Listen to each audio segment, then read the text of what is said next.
And we are recording and streaming and let's go. Tommy, I, Go I don't have live. the email, buddy. I'll send it again. Really? Didn't go through? I'm not seeing it. Hmm. I'll send it again right now. I got it. I've got And a you want me to Zoom link. post this now Yeah, because it's Yeah, live. on Here, yeah. Twitter? I will send you a singular email, Dave. Okay. Everybody's tuning in to all of us just fucking being technologically retarded. You guys have an excuse because you're older. I have no excuse to be a boomer with technology, but I am. Um, yeah, I don't know. Check What's again. your Twitter feed again? Not Tommy, not underscore Tommy. Oh yeah, no, I deactivated it.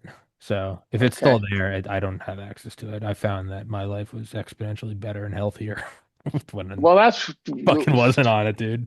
It legitimately is. It was on par with like giving up alcohol. I was like, my life is undeniably better not on Twitter. I am like okay. I am a less angry, less anxious person. And it's not Twitter's fault. That's clearly my own fault. How you doing, Well, Tom? It might hey, be Twitter's Tommy, fault. I use Twitter, but I don't participate in any arguments, and Yeah. and And Tom, we're live, just so you know. I just get Yeah. news from it. Yeah, no, that's probably the way to go with it. I've just, for me in general, it's There's like, a handful of guys I just men and women whose sites I visit, pick up some interesting insight into what's going on right now, and then I figure it out. it's So So, objectively my helpful. feed was best when I had about 500 followers, and Yeah. I what do you had got now? a 150,000 ish. Yeah. Thank you. Wow.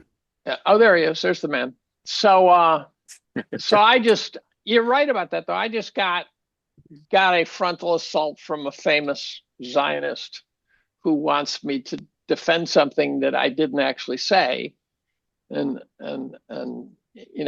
implicit in it was something that might imply Israel, but I didn't say anything about Israel. But he jumped on my ass. I just the last thing I want to do is fight with some guy about Israel Shut the on Twitter. fuck up. Yeah, just shut the Oh, fuck Yeah, up. shut the seriously. fuck up. And the guy's a serious one. I mean, he's a well known guy, and so I just said, look, I'm going to write about it.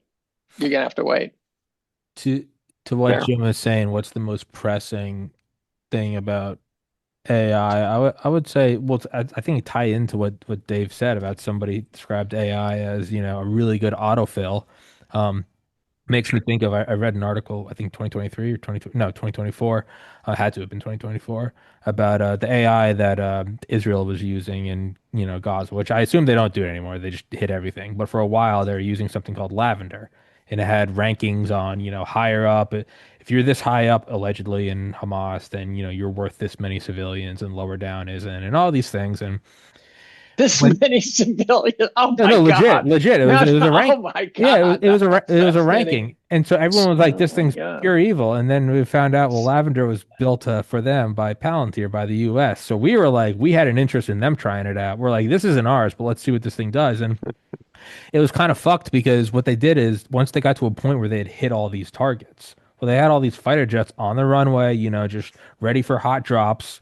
And they were like, well, what are we doing? So they just went into the Lavender. It's called Lavender. And they just changed the rankings because they're like, we got nothing to do. We need busy work. So AI was like, all right. And just started spitting out shit like, look at this guy. Like, I'll change the parameters. And they're like, awesome.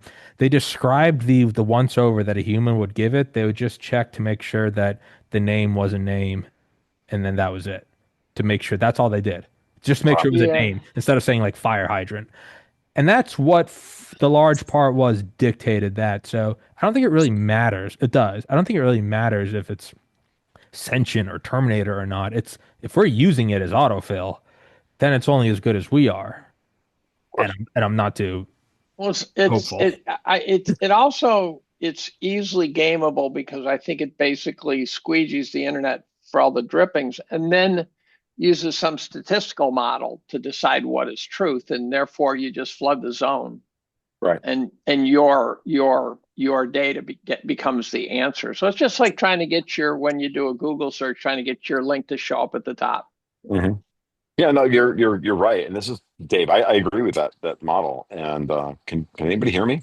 Yeah. Hmm. You Oh, okay. sound sick. Okay. You sound a little under the weather. I don't know if No, that's your I mic actually or. have my ear. I have my ear. I'm doing this with my AirPods and my iPad because I looked at this one today and I said there ain't no damn way that I'm doing this up and without a cigar. Like it's just been Okay. too much. So no, Fair I'm enough. fine. So yeah. So it's just the microphone from my I, AirPods. I see you're ready to fill your tank in the background there. I can see your refill Oh the tank back there. oh yeah, oh that's the dude. That's like I think that's actually like Unless that's your That's a burnthat's two cycle gasoline This is for a flamethrower. chainsaw that doesn't even exist anymore. I think that can's probably 10 years old. Ugh. Okay, so there. That being said, no, I agree. Like AI as these models are they're only as dumb as we are, right? And they're only It's so I yeah I'm not sanguine about how these things are being used, and clearly we've been worried about the garbage in, garbage out, flood the zone with bad information for forever. Like and this, it's all a gigo principle, right? You flood the scientific journals with hundreds or if not thousands of literally garbage articles, right? about how vaccines save lives, right? Or no, I'm not even going there. Let's just talk about anything. Like, Right. like, and all of a sudden, we have now, medical data or scientific data that is now quote unquote unchallengeable because everybody's asking Grok. When we were thinking about this the other day, and like trying to get a straight answer out of any of these AIs about how many of the baby boomers have actually started to die off, so we could do some demographic analysis about where we're headed. And when a bunch of articles, when no one has any good data on this, right? Then the old articles from 2011 or 2012 are still operative, and Grok will tell you at times they'll tell you no boomers have died yet, even though the average boomers, the high boomers are now 71, the Dave's age, right? They're 71, No, 72 I'm years not old. even a high boomer. They're more Right. like 80. They're getting, Right. Yeah. Right. So, yeah, high boomers are like, so 26 Hey, to 61. I'm thinking 55. they're So like that's 45 plus Kunstler. 25 is 70. It's like 70 years old In yeah. in 10 days, Jim turns 27. Yeah. Kunstler should not be buying green bananas now. So, Yeah. I mean, You know that Bob Dylan is older than Joe Biden? Chew wow. on that yeah. one. Yeah. Uh, well, the artists of that era, they wouldn't have been baby boomers. They would have been the tail end of the previous generation, right? They would have been born in the early 40s, or Yeah, yeah. in Well, the early Dylan was 40s, 40, 41. right? So, Hey, you guys ever read Weird Scenes in the Canyon? Inside, Not to Weird get Scenes too Inside the off Canyon, target. Dave McGowan. Yeah. Oh my no, Weird Scenes in God. the Canyon. Oh Weird my Scenes Inside the God. Canyon by Dave McGowan. Was Oh that the my Laurel God. Canyon book? Yeah. Yes. mm, Yes. The interface between CIA, think tanks, all these Yeah, post-World War II things, and the hippie right. movement, I and It's a heard about pretty it. Didn't interesting read. story. It's an did one interesting story because, influence the other, or it's no matter well, it what the turns out, answer is, it's all curious. in a nutshell, in Laurel Canyon, all the famous musicians were there. Hmm. They all had military-based family. And Fathers, I'm yeah. not talking like they were military. I'm talking Hmm. deep state military, Yeah. serious deep military. Yeah. CIA, Langley, they all came from Rand the Corp. DC area.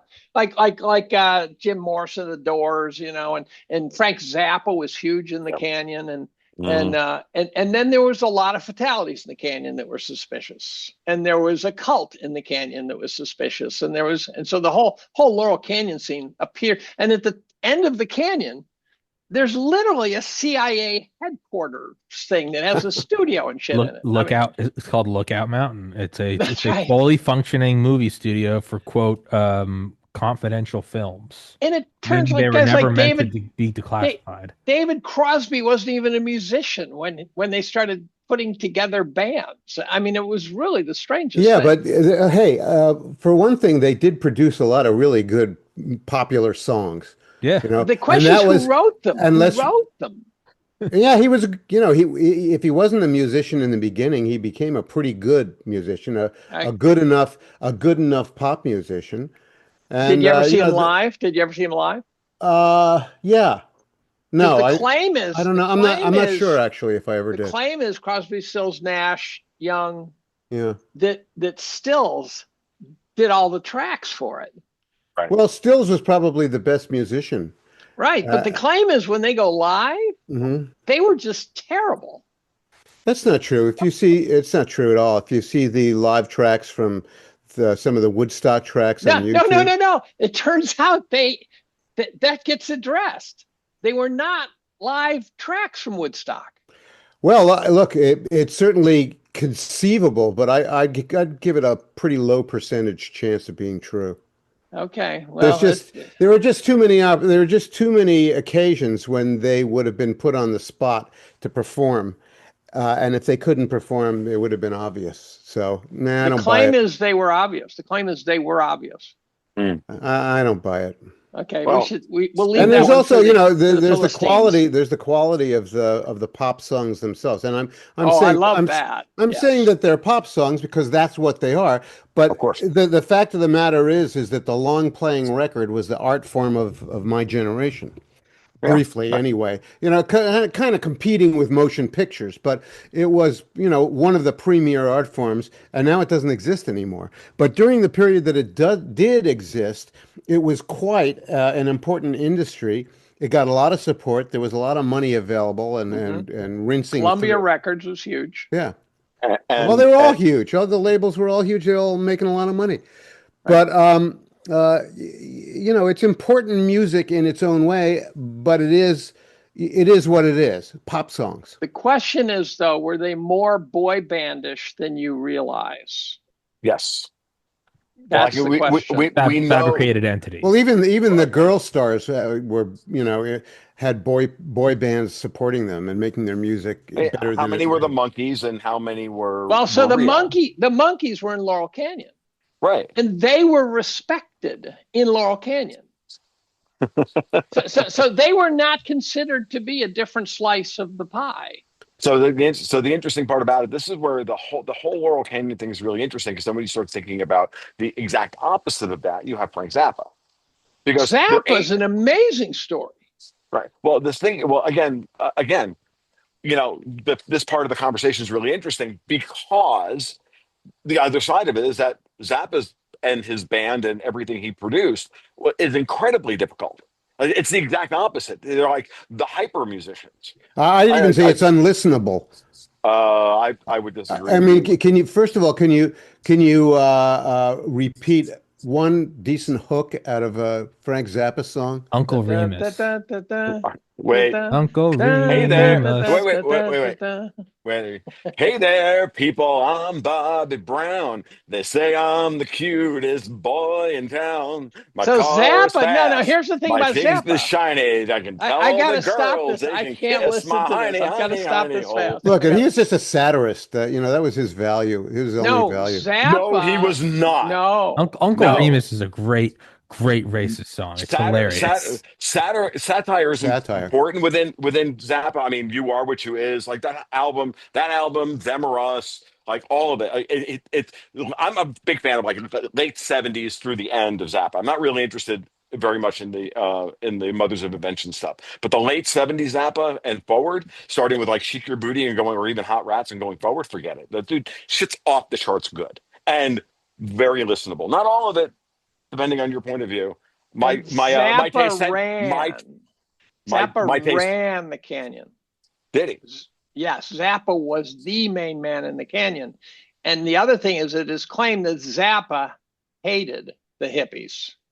Oh He yeah, look, he look did. if you He see him absolutely hated the hippies. if He you used to see him talk on a about it. late night talk show, he looks like a proverbial secret agent man. Do you He's know who he worked for wearing a afterwards? tie. His final stage, he worked for the Bank of International Settlements. Wait. Yes, Okay, yes, yes. I guess he okay. needed a day job. Where did this where? So what? They gave him prostate cancer to kill him? I don't know. I don't know the details of his death, if that's what your question is. But Bad Yeah, luck, you guys. this is where weird scenes in the canyon gets weird. Now, the really weird story. So this is like 1967, I think, and they all showed up sort of simultaneously. It's kind of they right. all came from the D.C. area. It's a very strange story. And then I think it sort of slowed down, and there's a thing called Topanga Canyon, which was even darker and weirder. Charles Manson, for example, used to play in the canyon all the time. That was one of his Mhm. favorite hangouts, and Mhm. he was playing with all the big players. Manson was playing. Yes. Yeah, Jim, you I got to think catch up. I think maybe he was messing around with a few of them, but The, the claim is he I was don't think so. pretty buried in that group. Now, Nah. the person who lived in the canyon from 77 to 79 is my wife. Oh, Was she a groupie or a she's your hand, musician? I'm still trying to figure out if they brainwashed her or something and she just doesn't remember it. she's your handler. Yeah, she lived in the Uh, canyon for But two, 3 years. look at here's an angle on this that really doesn't make sense. What is the value? What exactly is the value for some sinister force of bombarding American youth with really good music? But it was the well, hippie movement. The hippie movement was yeah, right. It the was force. Which is probably an antipode to what they were doing back in the late 50s with free jazz and everything else. This is something that Dexter White and have been talking about for a while. He's got a bunch of commentary on this, and he's been thinking about it for a long time. Like the whole like listening to things like Ornette Coleman and Miles Davis and all of that stuff from that period. None of that makes any sense musically. If you think Zappa's unlistenable, go back and listen to free jazz, I, right? Like I so. think it was less about the good music, and it makes sense when you look at it's all clear in hindsight. But think about like when it was. It's like the biggest war ever just ended. You got the 50s that immediately dials up to Korea and the Cold War, just go right back to it. And then you have this crazy new thing from like Trust Uncle Sam to Hair Down Your Ass, Flower Child. I think Mhm. the intelligence community and the deep state, good or bad or whatever, I think the reasoning was here's this crazy new uncontrollable variable. The best way to, fight it is to probably control it. And I don't think the music was it. I think it was more about here's this thing that's like dissolving the fabric of the United States. And they probably had no idea if this was like a Soviet weapon. Or I think in hindsight, they probably went, yeah, they're just hippies. Well, That's what No, most. no, no, no. none of you guys lived through that, and I did. Well, Okay, speak, and I Jim. Well, I lived observed through it when I was young. I was doing drugs the same time you you were, were Jim. I was just prepubescent. yeah, well, you were like at least 7 years younger than me. I was in college from 1966 to 71. Right, right. And that was the absolute heart of the takeoff and Mhm. cruising altitude of hippiedom. So every last That shred of acid you dropped during that I period never came took through. acid. Okay, well, I did.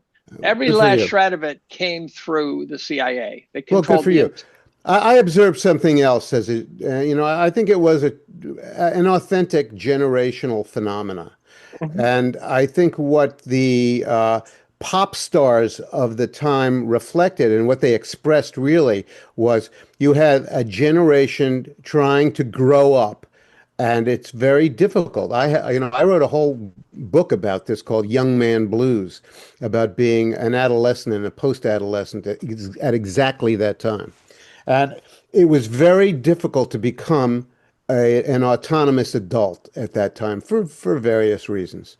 And I think a lot of these pop stars were kind of showing younger boomers the way, how to Mhm. grow up. One of you guys made a remark a little earlier that they weren't really boomers. Many of them were born just before the baby boom, while the war was still going on, or even before it started for us. And that may be true. But that to me was, for example, and I've written about this, was the signal reason for Bob Dylan's importance in the culture at that time was that he was embodying and expressing and demonstrating the difficulty of maturing, of becoming a Mhm. man at a particular moment in history. Mhm. And he was about 5 or 6 years ahead of the heart of the baby boom.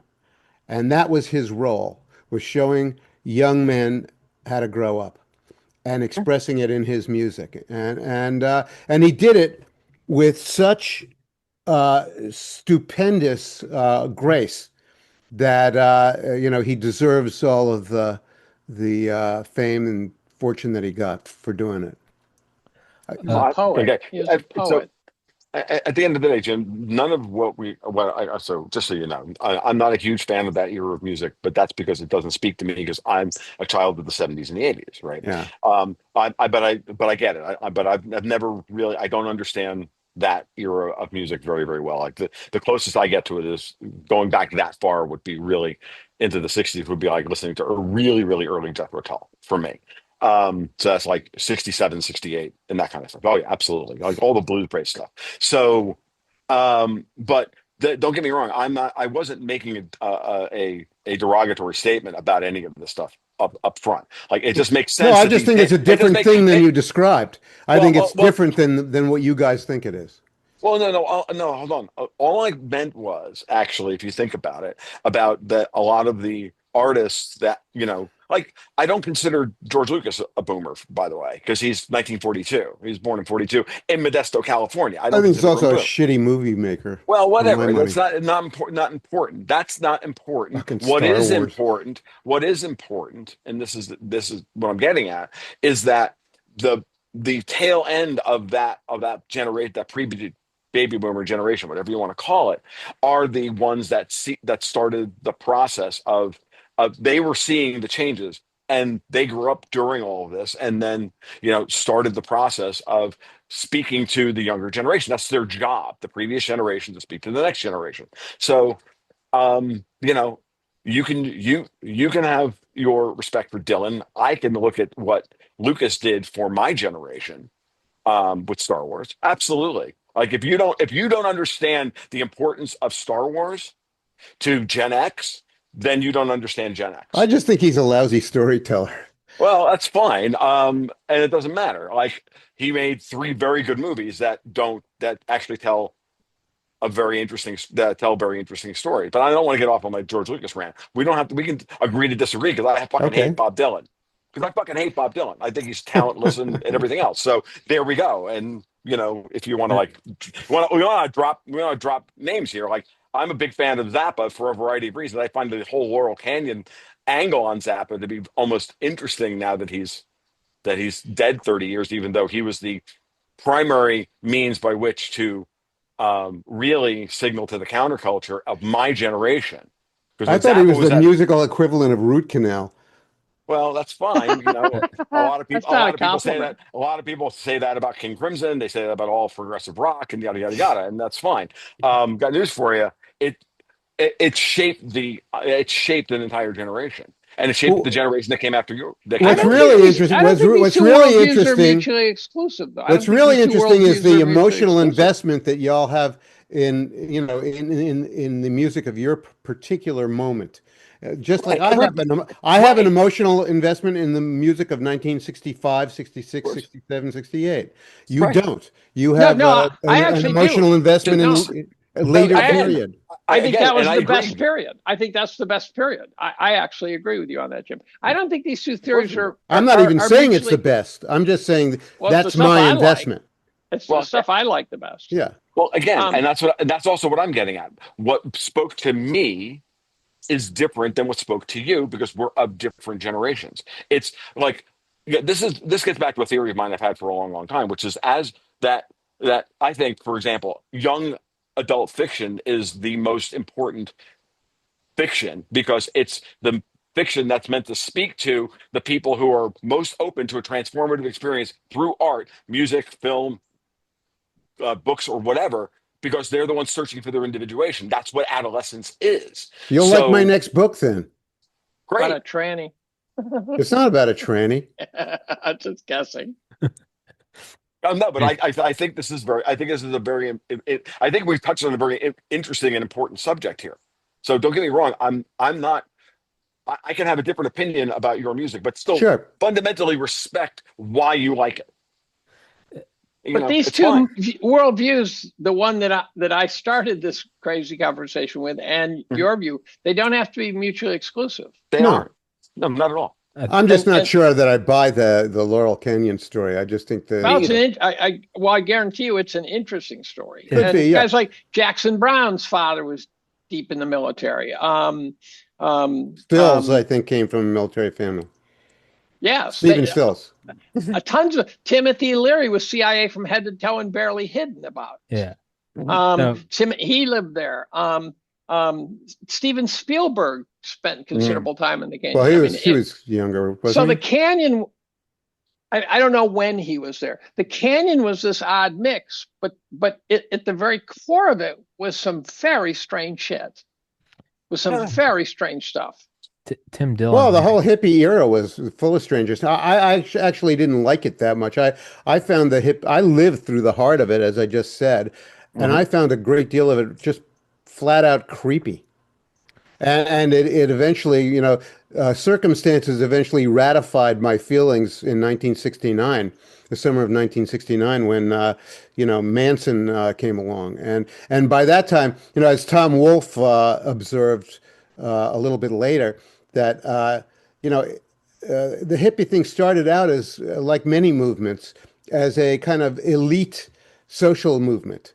And by 1972, every kid in the lube pit was a hippie, Right. and it started to include some really unsavory, unappetizing characters like the Manson kids. Right. Jim, out of curiosity, and when you say that, I'm now the first thing that popped into my head was the modernist movement of the teens and the 20s that we're now talking about, the Bloomsbury Group, Virginia Woolf, E.M. Forster, T.S. Eliot, and all of them. And again, W.H. Auden, they were all of elite families. Hmm. Same thing, and I think it then trickles down. It probably does the exact same thing if you actually go through and look at who wound up becoming these quote unquote modernist writers or even postmodernist writers after that. Like all of these things are all tied together. I mean, art history is as important, be it writing, film, music, whatever, is as interesting as event history, right? Or Well, it's emergent by nature, just like everything sure, else in the of world, course. and it becomes transformative for the art forms themselves. Hmm. I think what's probably more curious at our moment now Hmm. is the fact that young people are still basically listening to the music of the 60s, whereas when I was in college in 1966, we were not listening to Rudy Valley and the music of 1925, Right, right, Mm. right, right. But the college kids today are still listening Well, to I think the the problem is this. Doors and the Beatles. I think the problem is now is the music has so little It's originality. exhausted. It's Yeah, exhausted itself. I mean, yeah, art movements exhaust themselves. But it's not only the art movement, it's the business model for that's delivering the right. art That's movement right. that died. There Taylor is no such Swift. thing as, nobody signs with record labels anymore. There's no development of musicians. So, one thing you can conclude is that in some sense, popular music is not what we thought it was going to continue to be. Right. It has faded as an art form, and some other art form is coming to take some sort of weird performative kind of short form theater is taking its place. Well, Actually, the most it, recent it, is like you, rap. Rap has originality in it, Ugh, right? No, ugh. no, I don't like it. It's right. nursery rhymes for No, I know, race but it. war. No, I know, but it did come from sort of the ground level. It didn't come from a From below the ground. What is? I'll Nursery be rhymes below for interested. the ground level. By race the way, war. just so you know, being the father of a 19-year-old daughter, um, and I'm May God watching have where mercy on your soul, right? no, she's great. No, she truly is, and she's a truly interesting human being. And every time I talk to her about things like this, she's both interested in the music that she was exposed to from me through my house. So, for example, when I mentioned the other day that Rush was going back out on tour next summer, I'm like, she's like, hell yeah, I want to go. Now, does she actively listen to Rush other than when we have it on in the car? No, but she's interested because every time I've taken her to a concert of my music, she's had a great time. So I took her to see Pat Metheny. I've taken her to see, a variety of people over time, right? Now, but it's interesting where she's going for her music. And a lot of it is coming out of video games and a lot of it is coming out of anime. They're actually looking for, and interestingly enough, they're also looking for transformative storytelling because we have a dearth of storytelling in film, in television, and everything else, where it's actually anti-story that's being, you know, produced within that system. Same the way we're producing anti-music. Oh, by the way, great the great science fiction writer Norman Spinrad wrote a brilliant book about the death of the music industry called Little Heroes back in 1985, where he predicted all of this, including AI and all the rest of it, brilliant shit. If you haven't, you have to read Spinrad because he was always like 30 years ahead of the culture. But he predicted all of this. I watched Taylor Swift. I'm like, oh, I've seen this before.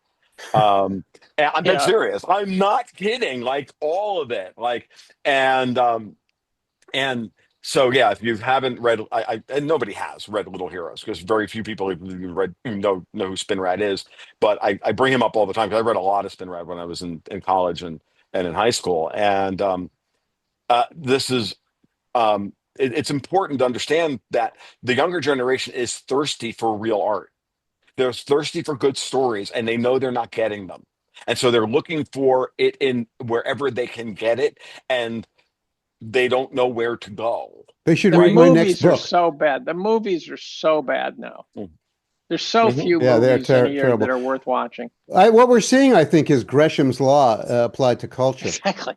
You know, That's you an get, excellent analogy. Yeah, yeah, Yeah, yeah, that's yeah, good. yeah. well, That's good. you get 3,000 TV stations, and they're all shit. Right. You know, Yeah. it's Flooding the zone with the crap. wilderness of Netflix. Mhm. We tried to pick a movie last night, and we ended up going with one that's just kind of entertaining, and that's The Martian. It is a good. I It's a never. solid movie. Yeah. Yeah, yeah. So It's not a brilliant movie, but the interplay of the risk and the humor was well Yeah. done. the last, so we do movie night where I try and teach my Zoomer child what the movies that were imprinting that were made her dad into her dad. So so she's watched Doctor Strangelove, and she's watched Patton, she's watched The Outlaw Josie Wales, and a variety of others. The last one we did, because we were trying to sit down, it was like right after Charlie Kirk got shot. Right. And I'm like, and the whole house was devastated. And I'm like, I just want to sit down together as a group and watch something together. I don't care what it is. And by the time we actually got a chance to do so, it was about 9 o'clock. And I know my wife's bedtime at best is about 10:30, 10:45. I'm like, it has to be short. I don't know what. And I finally just looked at my daughter and I said, you ready to watch Escape from New York? She's like, no. I'm like, we're watching it anyway. But the only thing that my wife can make it through. And of course, she loved it. So I'm like, now we have to go through the entire John Carpenter, she's already The seen Thing, Control of Will The China. Thing. She won't watch The Thing, but she definitely needs to watch They Live. So just to like get the whole Show meme her thing Miller's together. Crossing by the Yeah, Coen she brothers. lived. Oh, I know she's seen Miller's Crossing. It's like one of my top 5 films, Jim. Like without a Okay. doubt, it's my absolutely. The other things that we've watched with her, like we told her one night, so like if you want to understand your parents, we're going to watch Heathers. Once she was done watching Heather, she's like, "Oh my God, I understand you guys so much because it's the quintessential. It and Repo Man are really the quintessential Gen X films. Truly, Repo Man. Repo, That's a Mean Girl movie, right? Repo Man, Heathers. or no, Heather's is absolutely the yeah. It's like, oh my God, Heather. Believe me, it's so 87. Like it's fucking great that movie. Oh my God. Yeah. I I So, did hear it was Tim Dillon. He did have a to the Laurel Canyon thing. He had a fair counterpoint. Is he goes, there was 16 million enlisted in the U.S. military during World War II. What are the chances that no matter who it was, not just musicians, everybody had a dad who was in a defense contractor or a rank? Big right now saying like the uncanny amount of TikTokers whose fathers served in Iraq. It'd be like, yeah, it's not a it's not a conspiracy. It's just a saturation point. Well, the Canyon I, connections are deeper state than Oh, just I know, military. I know. I read the whole book, and it is creepy. But just as a counterpoint, like, Right. yeah, I sure. mean, most dudes were. If you didn't, you're kind of a pussy, you know? Right. Well, I'm kind of a pussy, so No, I mean, next. yeah. Next. We should get off the movies before we get So Dave, I was yes, asked sir. directly, just to shift subjects completely. Act two. What in the fuck is going on with Platinum? You've been following it. Um I well, it could be doing the same thing that's going on with silver and gold, right? I bought Um, 1 ounce of platinum 2 years ago. I've been watching I've owned platinum for a number of years, but not in a quantity that I would care about at all. I mean, literally could go to zero that day and it wouldn't even be a bad day. Um, and then I watched it and it flatlined for a long time, and then I started picking up some hints that it was a good idea. Mhm. And so the quick elevator pitch for platinum is that we've been in deficit production for about 4 years running. the production is coming something like 90% from South Africa, which is not the most stable place in the world. The above ground platinum supply, and I could be way off on this, but this is what I remember, is something like 2.5 years of left, and our deficit production will take the platinum down to zero. So something like $3 billion worth of platinum total, and it had no interest, right? There was no love for it, and so it turns out the hybrid uses more platinum than an internal combustion engine. And so, because it burns cooler. And so the fundamentals of platinum looked phenomenal to me. And so I started reaching out to TA guys and saying, okay, it's a chart now. When do you make a move on this investment? What's the flicker point for you? And I got some answers. I formulated a plan. And then in the spring, I just started hitting the buy button on platinum. What I noticed is, besides that I timed it right, although I can't just put a huge wad into something right up front. My brain just does not like doing that. I like to average in. The markets don't wait for you. Is the problem now. They used to wait for you. They used to wait. They don't wait for you. Good idea. Boom, gone. Collapse fast. What was noticeable is the minute it showed a flicker, the actual trading volume of PPLT, which is a platinum ETF, went up 10-fold. So all of a sudden, there was huge activity appeared out of nowhere. It is still high activity levels and still going. So it's up like 80% since my first purchase. Is that going to hold up, or is that just a meme stock? I don't know, but I keep intending to buy some more this week, and the week's passing. So that's the platinum story. Okay, so and that's about what I thought I was going to hear, which is great, by the way. Don't get me wrong. Right. Thank you for that answer, because for years my patrons have been asking me still platinum, and they would throw me patron requests to do chart reads on platinum stocks or platinum itself, and I'm like, what about platinum? I'm like, I used to check annually the USGS reports on the supply and demand in platinum, and it always looked like scrap was equivalent to demand, like the scrap plus new production, and it was just imbalance, and it wasn't interesting. Now, with platinum being so unbelievably cheap at like $900 an ounce or whatever, and palladium having gone through its boom and bust, and yeah, I can make the argument, like, okay, if you want to play in that space, you go right ahead. I'm not going to recommend it. But what's interesting is I just got finished, I think I tweeted at you, I don't know if you saw it or not. I just published a podcast I did yesterday with Vince Lanci, and we were talking about what's going on in silver, right? And Vince, being Vince, did a beautiful job of explaining why we're having this all of a sudden we're having this epic backwardation in the silver contract. So you understand that the spot price is not trading at a much higher price than the futures price, and that's what's called backwardation in metals.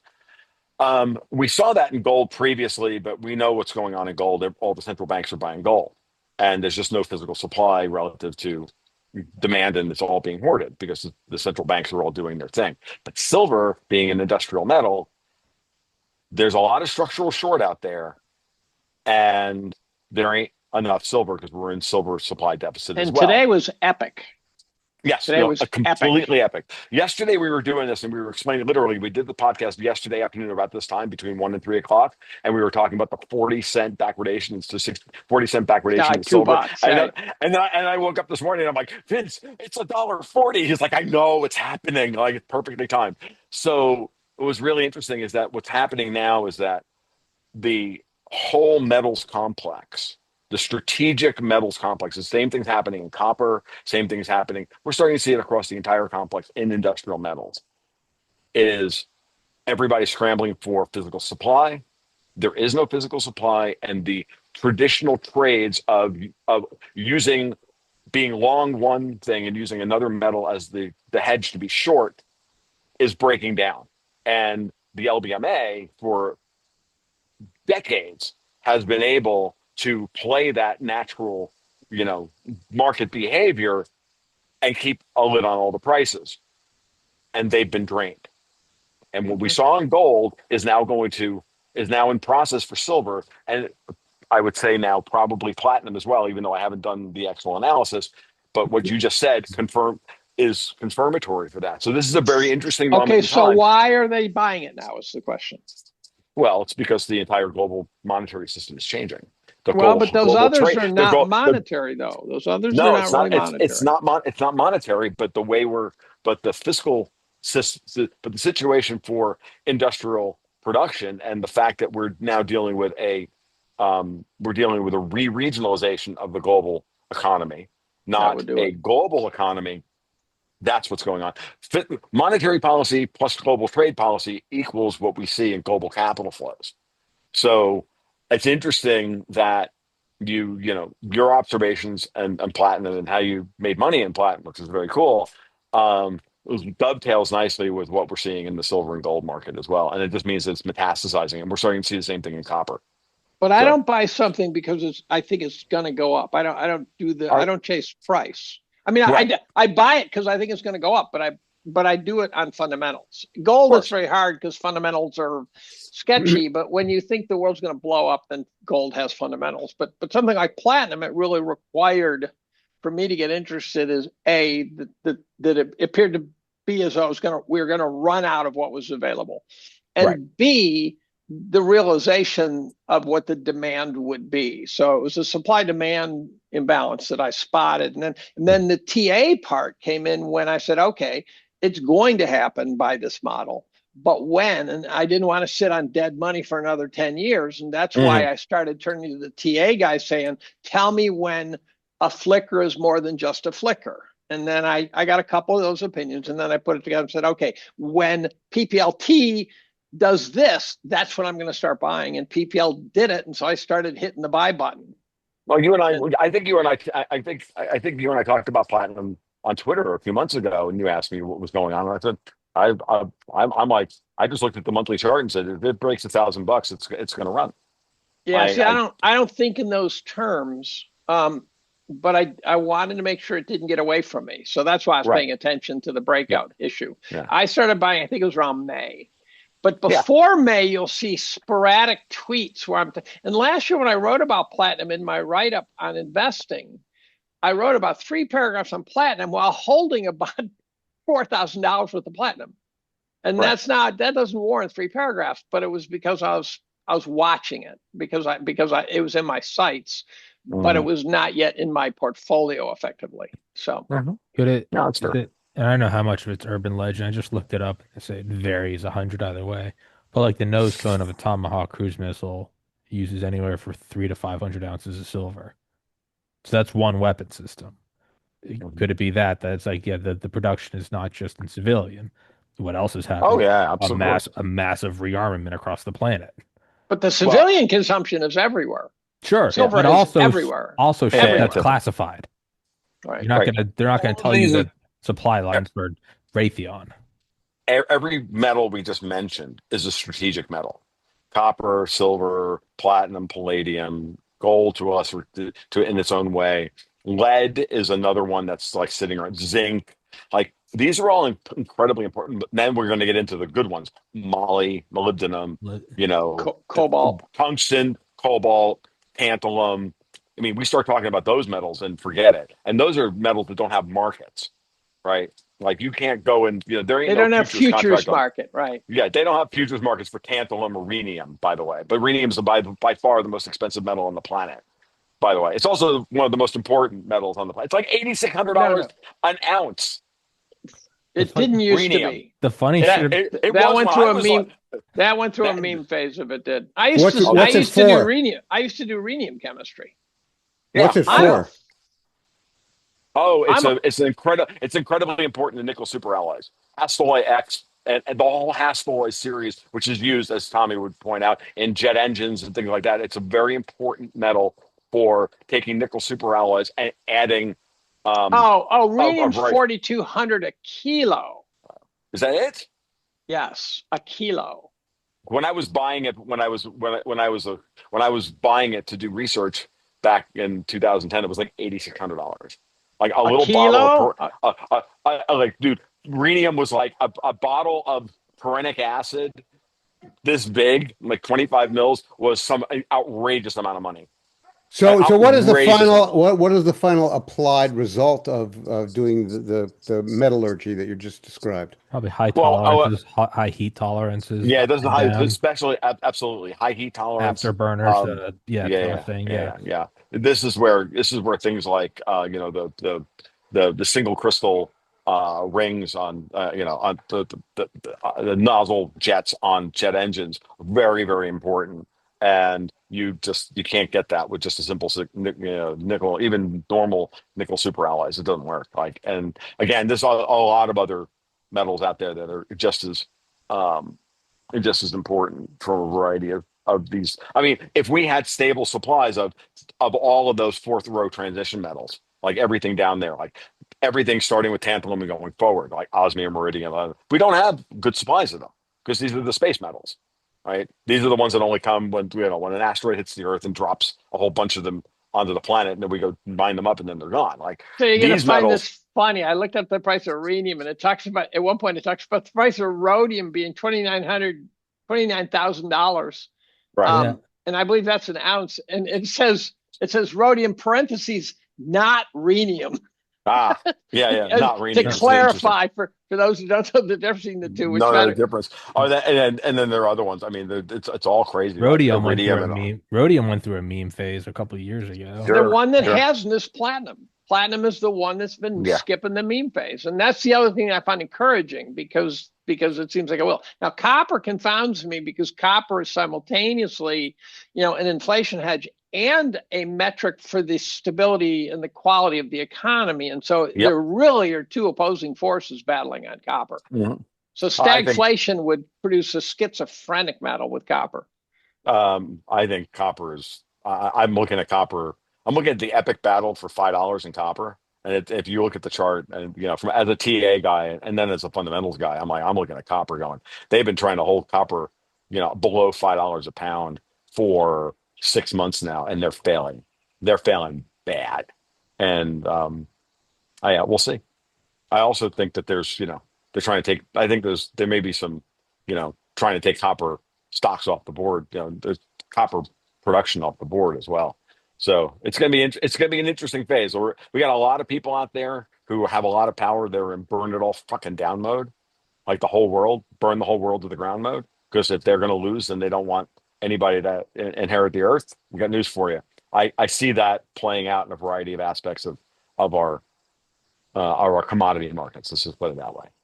So, Yeah, So rhodium. so the demand for them you think is buying for stockpiling purposes? and for the and for not just stockpiling, but for the reindustrialization process.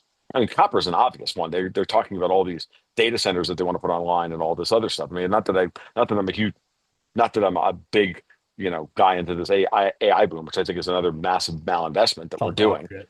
Right? It's all insane. But at some point you're going to need the freaking copper, and we've been in a copper supply deficit for a while. I'd be So interested in hearing why you think the AI thing is such a terrible malinvestment. Yeah, we should talk about that. And I'm not for the sake of arguing with you, because I right, would really like to know. I just think I think that I think the numbers don't support the revenue model. Like there isn't a revenue model for a lot of what for them. It's staggering amount of money that they want to put into this For thing, and then monetizing this right, thing. and the staggering amount of infrastructure they want to put in place, and then worse than that, like you start thinking about the geography of how you're going to build power plants, where you're going to put the data centers co-located to the power plants, and does that line up with with the reindustrialization process, and all of this stuff, and it's like none of it makes any sense, as to who's going to win that battle, right? This is something that To to what extent do you we think that we've written about this. to what extent do you think that just routine reindustrialization can happen? Because my sense of things is that it probably, if it happens at all, ultimately it's not going to be at the scale that it was at in 1980. Oh, I think it's Hmm. possible. I think it may. I don't know. Like I think the nature of those businesses are going to be different. I think there's going to be a whole lot fewer white collar jobs. I think the biggest, Mhm. but I think the biggest benefit to AI at this point is that as dumb as AI is, we're finding out that we have middle managers and white collar jobs that those people are even dumber than the AI Plus, is. they don't even do their jobs. Well, that's Right. what that's the they produce negative value. So Yeah. as little value as AI can actually at this current stage can bring to the Yeah. table, these people bring even less. Yeah. At least the AI can manage units of things. Let me put it to you this way: we've all heard "learn the code." I'm at the point now where it's all, "Hey, everybody, learn to pick lettuce, learn to pick No, strawberries." no, So, no, no. Picking lettuce won't work. You won't be able to pick lettuce. That'll be automated. I know, Dave. I'm But mostly no, but I joking. know. But so the question that's a I've been theory pondering. anyway. No, they're already doing fully GPS Yeah, they're driven doing it now. I'm not farming. sure that they're going to be doing it 20 years from now. Well, that might, I get And that 20 model. years is not that far away. Here, Yeah, here, here. It's always about 20 years away. Okay, The sorry. Go ahead. problem is we have these mega companies that have huge profit margins and are way overvalued. So if you shrink the profit Hmm. margins, they're hyper super duper overvalued. Hmm. And they're in businesses that historically had very little capex involved, right? And Hmm. and now all of a sudden they're going into a business that's very expensive capex. Now they got to build shit. And Hmm. that's going to get expensive, so their profit margins are going to shrink. Meanwhile, as Tom said, the revenue stream is not obvious. Now, microeconomic level, you can see it. So when the pharmacy distributes your drugs, automatically, that's fantastic. All that competing power is going to that's going to save money. That's going to make money. But the big A, the monster, the LLM AI money, it's not clear who's going to make money. Now, take for example Google. Google probably 10 years ago, a colleague said, Google's, an unbeatable company. And he made some reference to the equivalent of a moat. And I said, why do you say that? He said, well, they have 2 million servers. And I go, well, okay, let's wild guess, $2,000 per server, 2 million, that's $4 billion. That's a hedge fund. Why is that a moat, right? But they had the what's it called, the Lindy effect or something? Not the Lindy Hmm. effect or something else. The network. What's the networking effect called? There's a name for I don't it. remember. Let's call it networking But effect. but um but all of a sudden AI shows up and now Google's fighting for its life. Hmm. And Google's going against Amazon's going against, all these other things and they can't all win because if one's good, you don't need all the others. And as a consequence. Now, meanwhile, you got things like OpenAI that say they're going to spend $500 billion. They are supposedly a not-for-profit. Where are they going to get $500 billion? They don't have a revenue stream. Where are they going to get $500 billion? Now, here's where it hit me like a truck the other day when someone said it just right. The life expectancy of the input, let's say you build a railroad or a grid or something like in the early 20th century, the life expectancy was a century. The life Right. expectancy of the input of AI is that of a fruit fly. Yep. So you put in $500 billion into AI, and in a couple of years, you're going to be putting in $500 billion more. And that just can't work. This is exactly why Bitcoin miners are also a very, very difficult business to invest in because they have the exact problem. You just blew up the internet, Tom. I mean, seriously, but Bitcoin miners know what the understand that problem. They constantly chasing the next ant miner and that accelerated depreciation curve of all of this stuff and all these servers and everything else and the PPE and they're fighting the depreciation curve all the time. So what are they chasing? They're chasing a commodification of their product. And no one wants to be on a cost plus business model. That's not a particularly good business model. So now all of a sudden we're talking about companies that are being valued at conservatively 40 to 70 times earnings are staring at a cost plus business model in 5 years. How are they going to make money? What happens to their stock price? Now, the bigger question for the investor and for the person looking at all of this, and this gets back to the discussion why I brought up platinum earlier, it's the rotation. The rotation trade is coming out of this and into the lower tiers of the economy. We're going down Exter's pyramid in terms of what is important. We're not talking about hyper financialization of information. We're now talking about how are we going to build the Bricks shit and we need. mortar.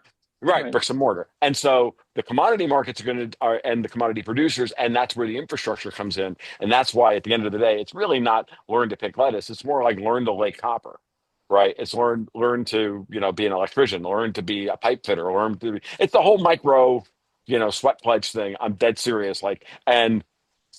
And what are we, that's what we're looking at. And to Jim's point, or Jim's question about whether or not we can reindustrialize, then we can absolutely reindustrialize. The question is, how are we going to do it? And the bigger problem then is, how do you get the capital into the hands of the lower and to the small business owners who have been strangled to fucking death by Dodd-Frank and all of the post And, 2008 capital and rules? the AI guys are sucking up all the big capital. Exactly.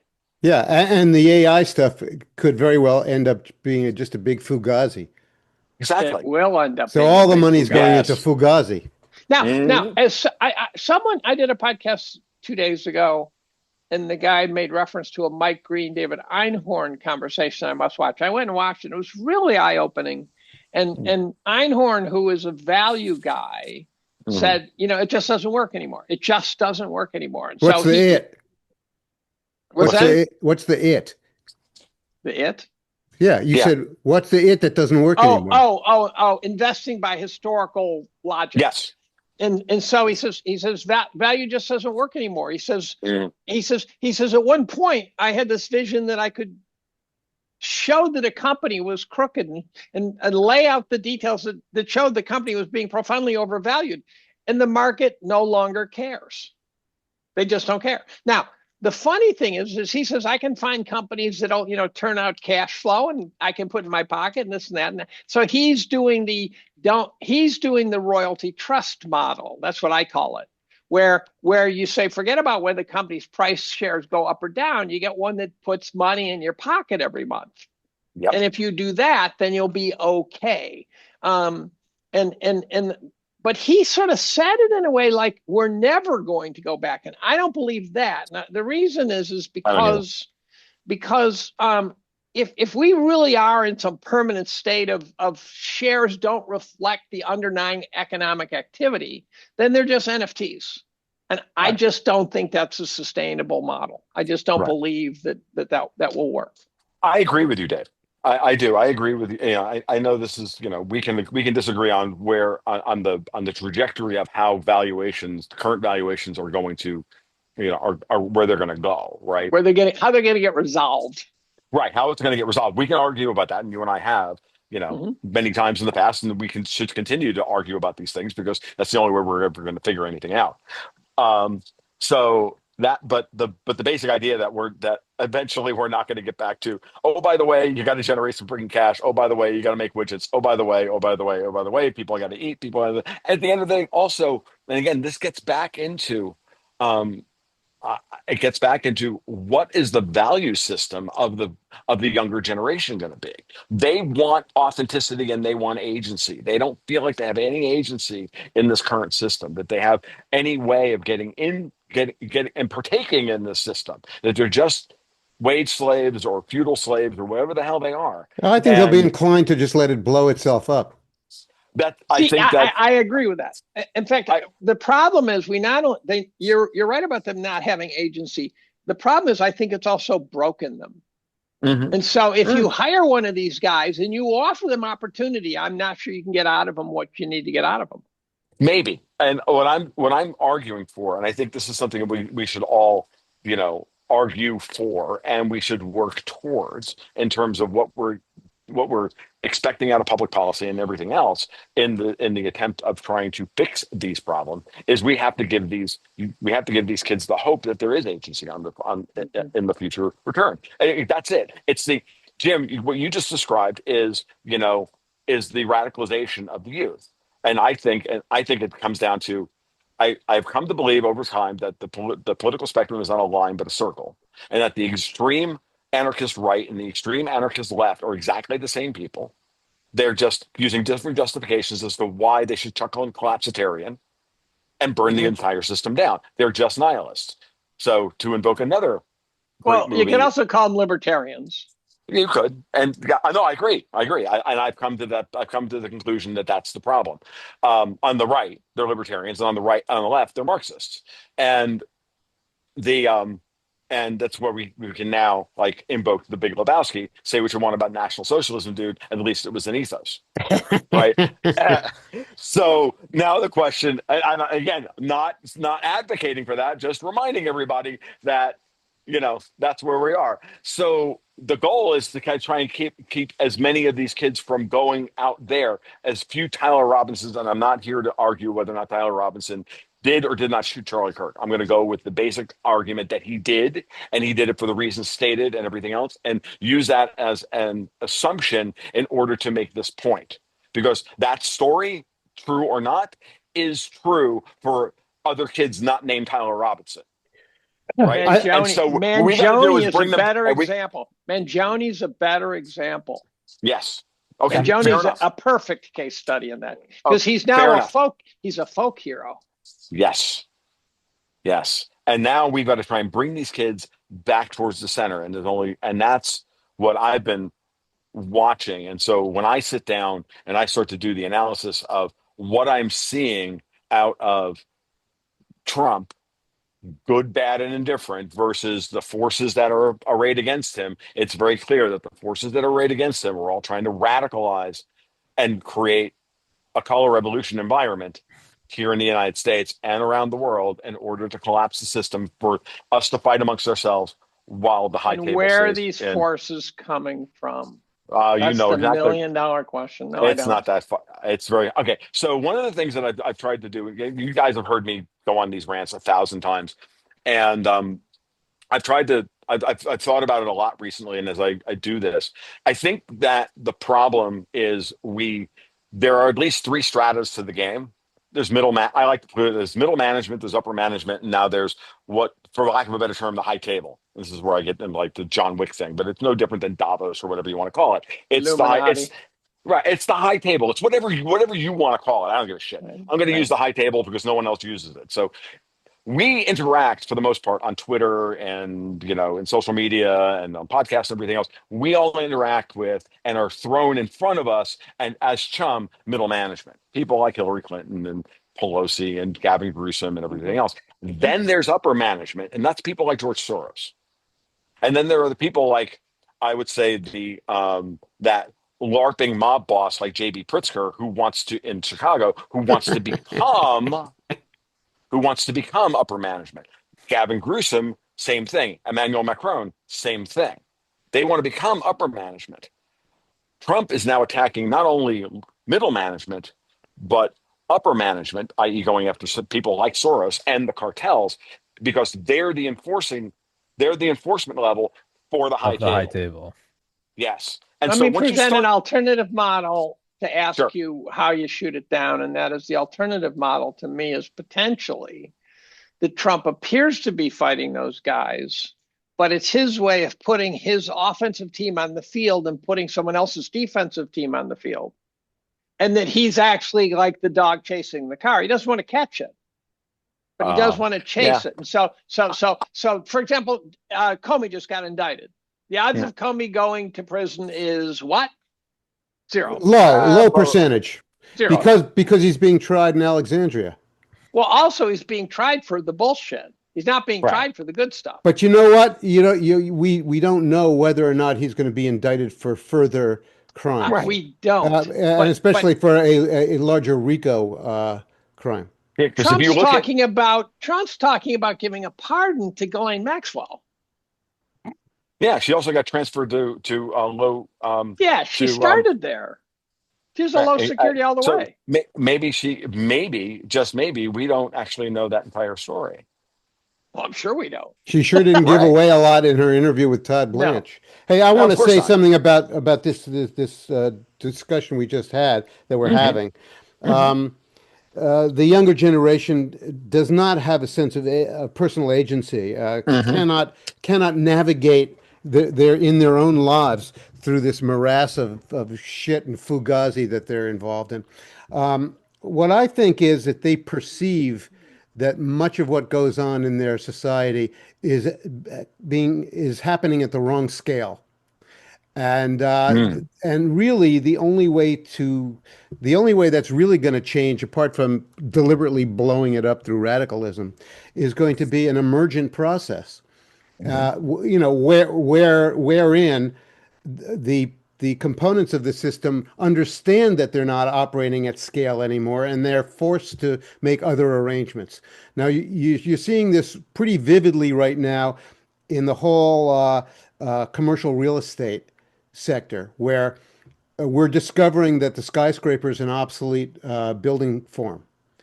And we're discovering that, I know. And what do you do with a well, the skyscraper? thing is that when you own a skyscraper and it runs at 40% occupancy, that's nature's way of telling you that your business model isn't working. You take out Right. a 99 Okay. year lease. So, but the way of getting out of that is going to be very difficult, and it's going to take a lot. It's going to take a lot of time to, for those mortgages and those obligations and those debts to unwind, Hmm. and for the properties to have to go through their foreclosures. And, the final result of that will be the message to society that, you know what, building a 60-story building isn't a good idea anymore. But what if it's worth And maybe negative? What if it's worth negative? it What if probably it? is. And I'll Well, tell so you so now you why. got I'll tell you 60 why. stories in the middle of a city. I'll tell you why it's at a negative because, and I think I've said this before here, that these office towers cannot be reconfigured into That's right. apartments That's correct. because for a number of physical reasons, like Yep. it has limited plumbing Hmm. stacks. Sure. Hmm. But you also have to realize that residential skyscrapers are only accessories to the business skyscrapers.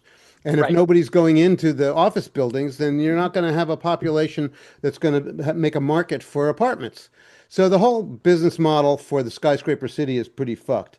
Hmm. And so my point being that it will rather quickly but emergently have to reconfigure itself and find a way to make other arrangements. Now, one big problem is that the salvage value of skyscrapers might be problematic too, because the cost of disassembling these buildings just to get the aluminum sashes and plate glass or anything else of value out of them, is Hmm.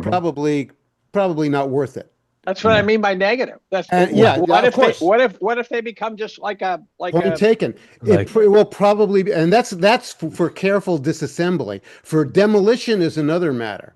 You know, Hmm. which is uh, why you look at which something. is also expensive because then you have to deal with all the shit that comes down. What are What you if going to Yeah. two do? what were two really big towers that needed roughly like 10 billion yeah. dollar I was gonna say overhauls in you Yeah, lower hired the Manhattan, dance you 110 hired the stories dancing each? guys. How do You you get hired the them dancing down? I'll tell guys. you how yeah. you get it down. You take out a 99-year lease, then you miss work because your wife said you had a skin tag, and boom, you just made what, $100 billion, and they're gone.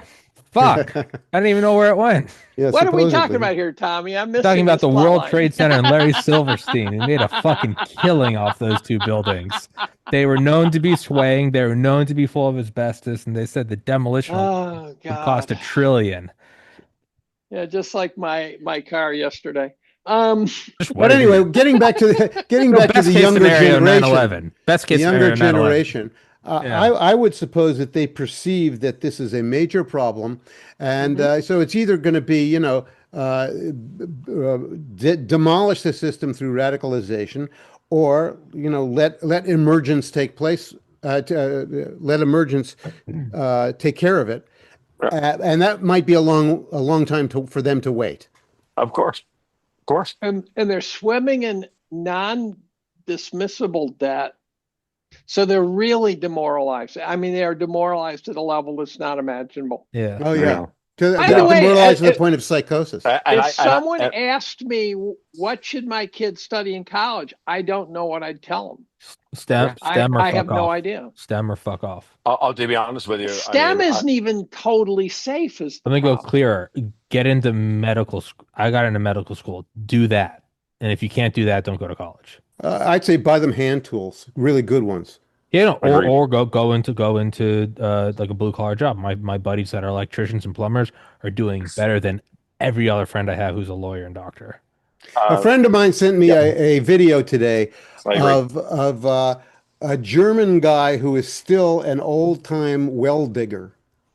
And the Mhm.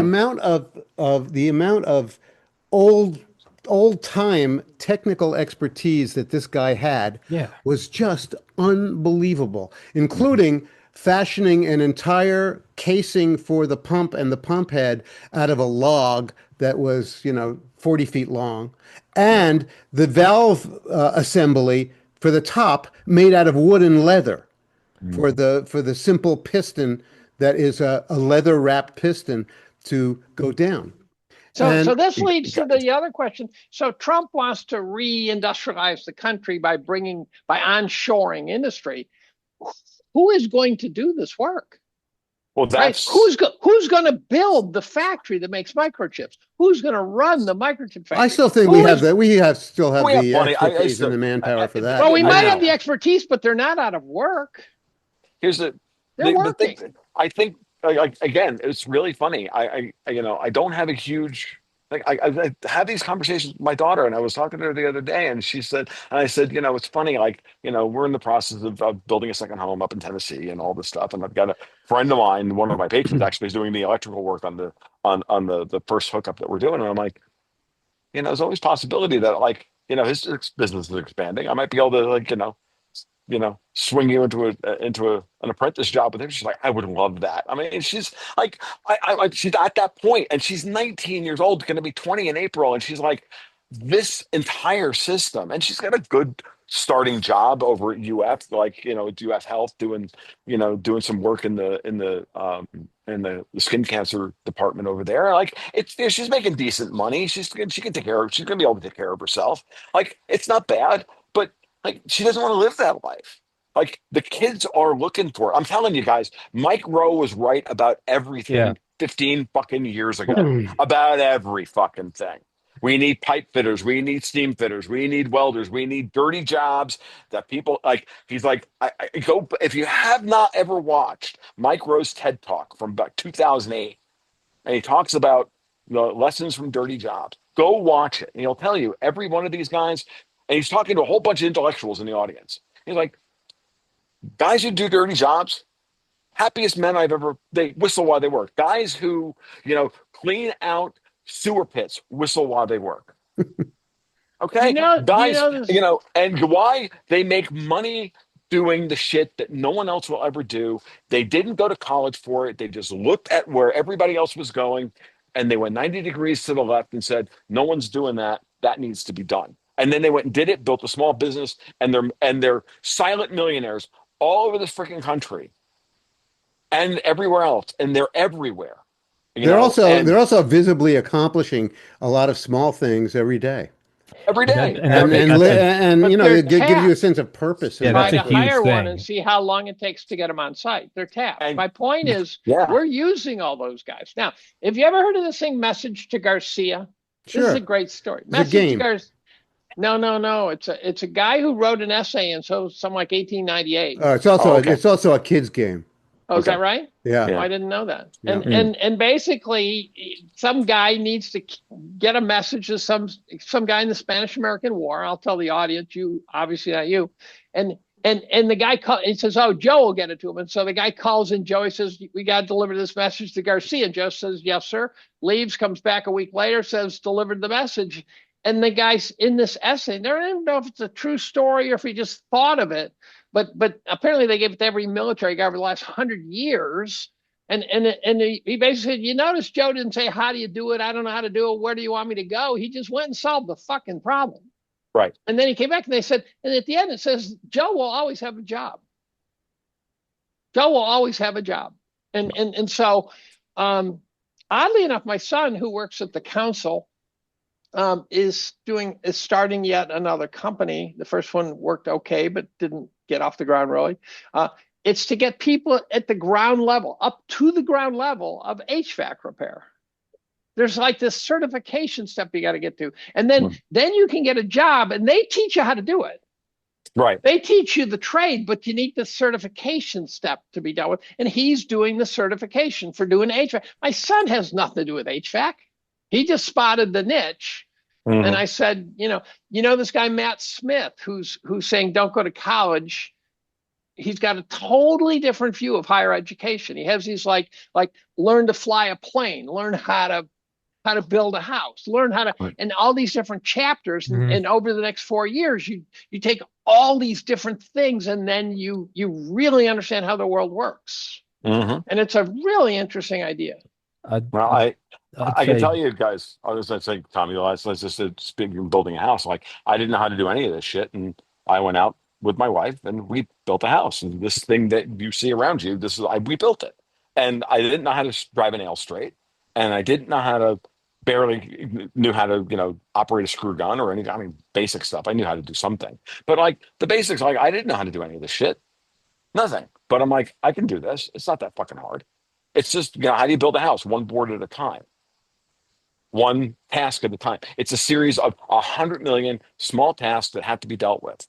And And you build the you know, garage first yeah, and you build the garage first so you can house all the tools. and make Actually, up all the fuck ups in the garage. yeah, yeah. I took a 14-hour day crash course on home building. Hmm. And I came out of it, and I didn't know enough to build a house, but I knew enough to know that I could learn how to build a house. And I knew enough that when some guy came in and said, here's what I want to do, X, Y, and Z, I could have a conversation with him. Right.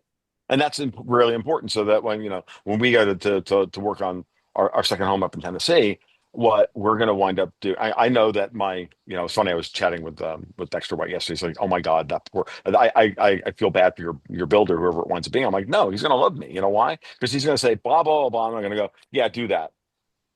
No, but don't do that. Do it this way. Because I know how to do this shit, and I know, and he's going to be like having a breath of fresh air to have a client who actually knows how to do this shit, so they can speak the same language, so that we can, that if we have to make adjustments or want to make adjustments, we can do it better. We can look at the plans and go, yeah, the plans aren't quite right. We can do this instead. Yeah, let's do that. And like, how many outlets do you want over there? Well, yeah, I need another extra one over there, or whatever. And I can go, yes, do that.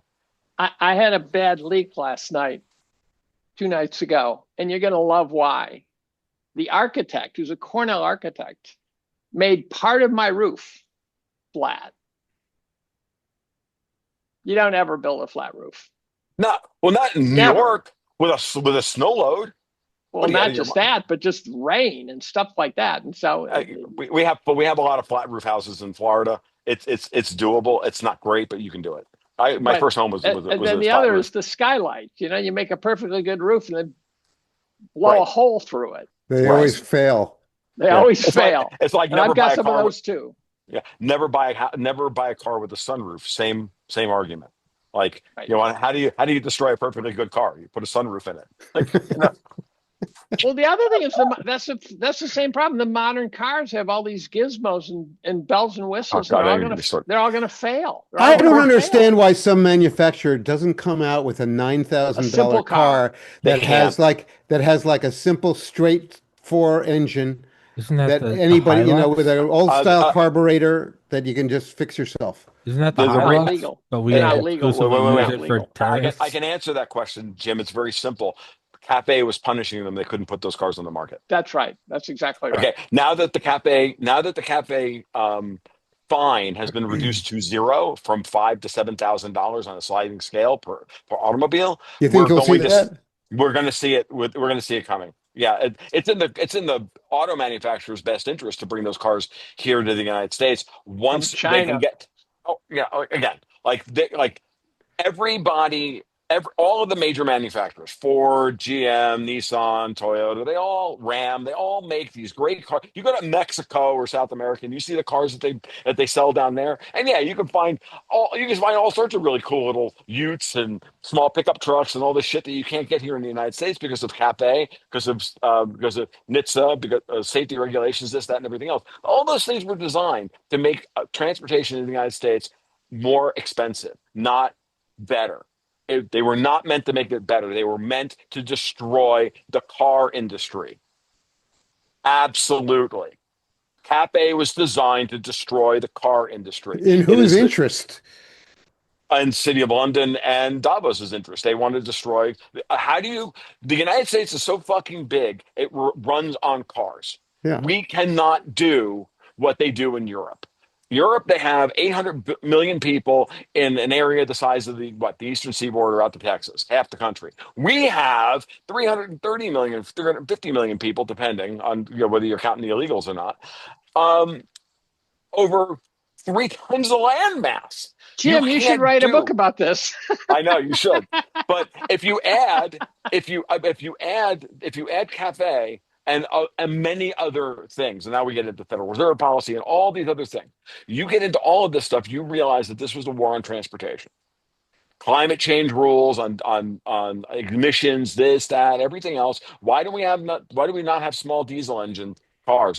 Where's the 50 mile per gallon small pickup truck that I used to build my house with? Mine was naturally aspirated gasoline engine, but sold that 92 pickup, two-seater beater pickup truck all around the world in diesel for years, getting 50 miles to the gallon. Right? I hadn't Why? thought about What? that. There are no small pickups left. They're No, monsters. they're monsters They're now. monsters. Yes. Yeah. I didn't even I notice had a The that. small 92 I had a 92 Toyota, but it was gasoline. Yeah, mine too. I literally built my house with a pre-Tacoma 1992 two-seater beater in That's forest what I fucking had. green, and we used it. I literally built my house with it, and that beautiful fucking Toyota 2.4 liter. There was the same engine they put in the Celica at the time, and turbocharged, but they also put it in the freaking truck. I have a five on the floor, manual transmission, beautiful truck. Ran it, I ran into the ground at 230,000 miles, and I sold it. I wound up selling it for a brilliant car. You know what they And call a manual transmission? It is a millennial Neil, anti-theft device. yes, MATD, yes, yes, I have one in my truck. I have a I Right. have a I have a 2016 Nissan Frontier I with a made my manual kids transmission. I learn. got I one made too, a my 2016 Nissan Frontier. Yeah, I made my Damn. kids. Mine's a Pro 4X with a manual transmission. Okay. I made my I kids got a take their driver's automatic. test in a manual. I made them learn the manual before they. To But get I my wanted. anyway, let me say something about this.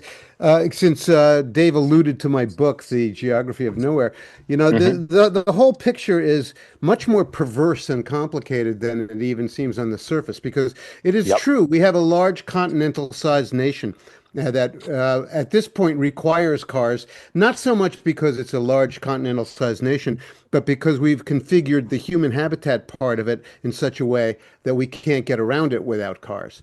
Mhm. And that's the problem. However, and I would say this is that any of us who go to Europe more than a couple of times and have experienced what the life of a really well-designed European town or city is, uh, can't fail to notice what a higher quality of life in many ways you get from that. Yes. However, it's paradoxical.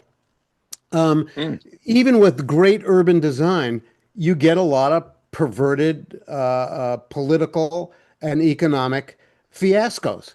So, Yeah. the people of 20th century Europe who had these wonderful cities with all of their ancient furnishings and deliberate artistry, succumbed to Nazism and communism and two world wars and destroyed their own continent.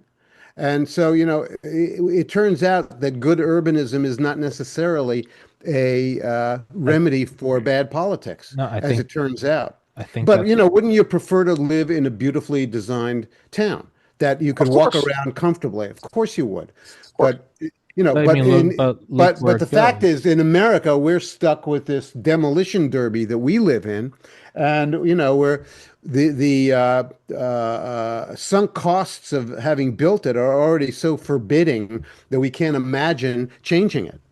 I think on a like, a much more, and obviously I'm biased because I love it here, but I mean, yeah, you're talking about those, political instabilities and even now they're getting bulldozed by Even now, even now they're getting bulldozed by a zillion 55 IQ retards from Africa, and you really can't do anything to stop it. And part of America, for its flaws and its sprawl, is that it's giant. It's not just guns and ammo. It's the entire thing is like a car is autonomy. And that's what a Right. lot of this is. And for its fallbacks, this is the place where, I mean, did any other country put up a legitimate resistance when they started rolling out vaccines and vaccine passports? No. And no. and I don't doubt that it's much more nice to live in a place like that. I think the flip side is it's apples and oranges. What we have is in many ways fucked. It's also insane. It's also you have to have a death wish to ever want to try that here. So it's, it's whichever you want. To try what? You lost me a little. The same things you're talking about happening in Europe, World War One, World War Two, they're current right Oh, now seemingly being bent over by whatever agenda the powers that be have. And mm. the United States isn't perfect, but has a much better ability to resist that. And Yeah. it's Why is Great Britain going total authoritarianism? What's that about? Like, Oh, I guess that's easy. Ready? End of Empire, empire. You're gonna go. Blair That's part Empire of it. ended a long time ago, though. No, it really didn't. But what it's doing is it's Oh, moving to the Middle East. yeah. London is moving to the Middle East and they're liquidating their people. I would have They're said moving the over to other way. I would have Dubai. said the Middle And East is moving to they're No, London. they're swapping. no, it's the other. No, The not money in not the actual. London The money is moving. The is money going and to the Abu power Dhabi. are right. And And here's the interesting part. And that's what gets us now into the whole Gaza, Israel, Qatar thing that Trump is trying to pull off because that was clearly a an attempt by Trump. And I think so far, excuse me again, every 3 hours this shit changes. Oh, excuse me. Um, but because I just saw a report, while we were talking that the Israelis are bombing Gaza again, even though there was a ceasefire. Um, and the goal there is to tell the King of England, oh, by the way, no, you are not moving to Qatar. We own Qatar. U.S. CENTCOM will stay outside of Doha.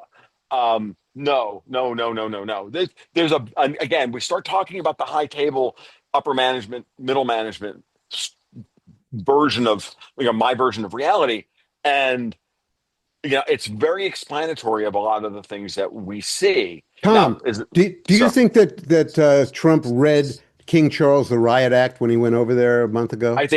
Yes, I think he offered the king terms of surrender, and the king said no, and that's why things are accelerating. That's exactly what I think happened. So what does that no imply about what our That's option why is? that's why we're seeing them activate governors and the police departments in Portland and Chicago and whatnot in order to start the color revolution process in those places to they are running a very sophisticated multimodal operation to try to neutralize Trump by splitting the country on these lines. They're trying to the whole no kings thing is very, very obvious. At one point about a month ago, I was like, oh, I know why all the Never Trumpers called themselves the Lincoln Project. It's because they want to turn Trump into Lincoln and then demonize him. No, no, no, no, no, no, no. It's actually Lincoln worse than didn't that. have a happy ending, is my They understanding. no, they are literally trying to turn Trump into Lincoln by invoking the Insurrection Act, jailing governors, blah, blah, blah, blah. The same things that Lincoln had to do to save the Union. I think the actual bigger strategy is to turn Trump into King George III so that a coalition of states will attempt to nullify the president. And how effective do you think Trump's response to that is? At this point, it's the door is I would say he knows what the problem is, and he's clearly in some ways I think he's baiting them into bad moves, and then trying to figure out and lighting up all so. For example, he sends ICE into Chicago, or let's go back to the LA riots. He sends ICE into LA to go after cartel money, which is upper management money, right? And the Democrats and whatnot, they turn that into a race riot. They're trying to get rid of Mexicans, right? They turn the whole thing into so then we get a rent a spick army in LA that gets I'm paid for. sensing political correctness filters been in the shop for an Okay, overhaul. Go ahead. I know I shouldn't. I don't just know. I love don't that. know. No, I don't give a fuck. Keep going. No, So I don't It's either. my I'm show, just- and I I'm just condone I it. think cracking rent a up. beaner would be more accurate. Okay, fine. Rent the Beaner. beaner mob. Fine, whatever. I think that's all. I think that's I probably I can. It's my politically correct. podcast. I condone it. Keep going.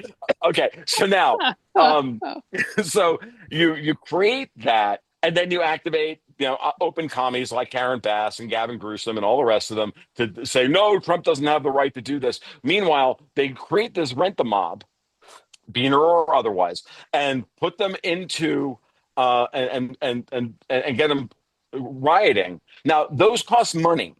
We know that those are not organic, that those are astroturf. So what happens then? Well, in order to pay for those people, you've got a whole bunch of dark money accounts all throughout both the government and the NGOs and everything else. And so what happens? You just wait for those accounts to get lit up because money starts moving around. You flag them, and money leaves the trail just like everything else. So you poke a fight, you watch them predictably move, That respond to that, that's what all and the special then forces guys on my show have been saying. This is right. tracking. Right. And then what is Trump immediately within 48 hours of this starting? He's already made, we're going to move in we're going to nationalize the California Guard, and then we're going to move in the Marines, and we're going to take care of the shit. And it was over and done with. And all they could do was scream. Meanwhile, the money gets dried up. They identify who the ringleaders are, and now they're now taking, they now got all this evidence for a RICO case. And then you do it again in Chicago. Then you do it again in Portland. Yeah. And why would you break up? Why would you go after Portland? Well, aside from the fact that Portland's a shithole, because is the following. If you look at, and this, I did this a while ago, and it's just, I was thinking about this. I'm like, oh my fucking God, they installed Mark Carney in Canada for the northern part of the St. Lawrence River to control the northern part of the St. Lawrence River system. The rest of the blue states all border the fucking Great Lakes and that whole system. And the whole Northeast is where all the ancient or where all the best ports are, all the way down to Baltimore, and then the left coast. What you're trying to do is, like, if you're the British and you run a maritime empire, what are you trying to do? You're trying to control the port structure of the United States in order to stop the flow of trade. So how do you break up? So what do you do if you're Trump? Well, you break up the blocks.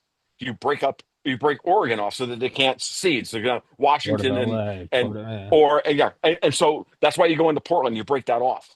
Okay, Yeah, that's I'm not why. even sure that the people of those states really do want to secede. I think No, they've they got to don't. clean out the political establishments of those two states. It's the political establishment. And then somebody about 2 weeks ago, I woke up one Sunday morning to a DM from one of my followers, and he sent me a 270 to win map. You know, those 270 to win the electoral college maps where you like, so you try and do 270 to win to try who's going to win the election. But he didn't use the electoral votes. He put the Democratic governors in those states versus the Republican governors. And it was clear as fucking day what the strategy is. All And right, what once did you it see say? that, it said exactly this. It said exactly what I'm talking about, except worse, because now you had Arizona and Colorado to the western. And the whole point is to break up as much as possible the ability of the U.S. To the red U.S., the Trump U.S. to defend itself. Okay, against this kind of, where the governors all declare, oh, we are, we're in open revolt. Interesting point. And then so let's connect another dot. Right after Bobby Kennedy goes out there and says we're ending the vaccine mandates, we're going to basically go into war with big pharma. Remember that? What was the first thing that the blue states all did? They organized a regional set of standards to reinstate the national the same standards that we had previously at the national level regionally, in direct opposition to quote unquote Maha. That's the blueprint. They're going to do this. They're going to try and do this across every fucking idiom. That's what's coming next. So they're Yeah, going to do it against about. So now we have guys like JB Pritzker and, I don't remember the name of the bitch in Oregon, and the others. They're all playing this game of. Tina Kotek. Thank you, Tina Kotek. They're all in open revolt against enforcing every fucking day boring federal law. I think Mr. Trump is going to go after him hard. I know I think he's doing it on purpose. I think he's picked these out as potential targets to break up this strategy, and that's why he brought Mark Carney in and struggle session to his ass the other day, and say, look, and I'm dead serious. Like, his ability to struggle session commies is in the White House is just off the charts, dudes. Like, I You think it's wonder the why most. they even show up for that. I It know. is a bit of a bitch slapping when they're sitting in the Oval Office. He starts reaming them out. I mean, it's really. One of the He's doing it on purpose. He's establishing dominance. I think it was Like He's when he establishing shook dominance. Putin's hand back in 2016 and he yanks Yanks. Putin forward. And then at Alaska, he tries it again, and Putin's like, I watched that. I looked Putin, at Putin. Putin knows I, judo. He wasn't going to fall for that twice, I'll tell you. no, no. The second time he was, I looked at it. I looked at his stance, and I was like, because being an old martial artist, I'm like, oh, he's in street stance. He's got his weight back. Trump goes to Trump goes to pull him, and it didn't work. I'm like, yeah, he had his weight 60. He had his weight 60-40 back on his back foot versus foot. So when Trump tried to pull him, it didn't work. Tom, It was hilarious. everything you've just described about this very strange kind of secession strategy, if that's what it is, crypto secession, let's say, Right, and I don't right, mean cryptocurrency either, right, right. tells me that this is a very fraught moment. Yes, it is. Tom, what you were saying about drawing it out is EM described it. He was, SF for Mhm. years. In GWAT in Afghanistan, they had a thing. It's I don't know, it's like 8 or 12 microphones, bulletproof, and they put them on. It looks like a little porcupine. They put them on top of the Humvee, and because the microphones are just an inch apart, it can centralize where a sniper shot comes from. So what you Mm, do is you get in a big bulletproof Humvee. You're not worried about RPGs, and you drive through some wherever valley, and tink, and they find exactly where it goes. Well, then an right, F-16 comes and hits it with a 2,000-pound bomb. That's kind of what this. You might go, well, why are they driving through there? Well, they're doing something. It's drive right. through, and where's Yeah. all the accounts light up? Then you go, all right, and then, but no, back to what Jim's saying. It's like, yeah, well, that's in a war. So what they're doing is it's in a war, and then you look at and I've had on several guys in the last week, all former CIA ground branch, special forces, Delta Force. They're all talking about all the generals coming back, and then that tweet the other day from the DoD about using irregular warfare at home, meaning Title 50. DoD is Title 10, CIA ground branch, Black Ops is Title 50, and it's the ability to use Title 50 at home. And then another guy I've had on, Rick Prado, former ground branch guy. He said, and here's the important distinction: is Title 50 is always you answer directly to the president, going back to Eisenhower. What's different now is they're giving what normally would be Title 50 CIA, they're giving it to the DoD to use in the United States. And he said, and that is important. And then in his words, in his bold red letters, he put in the email, which is what you use in an active war zone. Everything you just said, I agree with completely, other than the fact that you dead named the Department of War. Oh, I'm sorry. Fuck. It was originally named the Department of War on my birthday, like 200 years ago. So I apologize. Just saying. Fuck. And again, I don't know if you guys have watched Hegseth's speech from last Yeah, week. I yeah. did. It was fuck. I don't know about you, but I thought it was phenomenal. Like, I got to the point where I'm about half an hour in. This is me. I like my entire life never in a million years would I consider being a member of the military. And I'm like half an hour in, and Hegseth's got me wanting to do fucking push-ups Half and hour go, in, you're like, Well, I can go and then smoke some join the state fuckers. guard. I was like, holy well, shit, dude. if Yeah. we were in Ukraine, you'd be eligible. You'd be Yeah, it's mandatory. 57. I You'd be know. Holy shit. mandatory. You'd be young buck. Oh my God. But yeah, no, Like, but yeah. as Jim said, this is a fraught moment.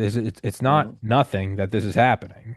Well, It's- speaking of fraught, we keep hearing about Russian targets getting hit by Ukrainians. There's not a Ukrainian left in the country.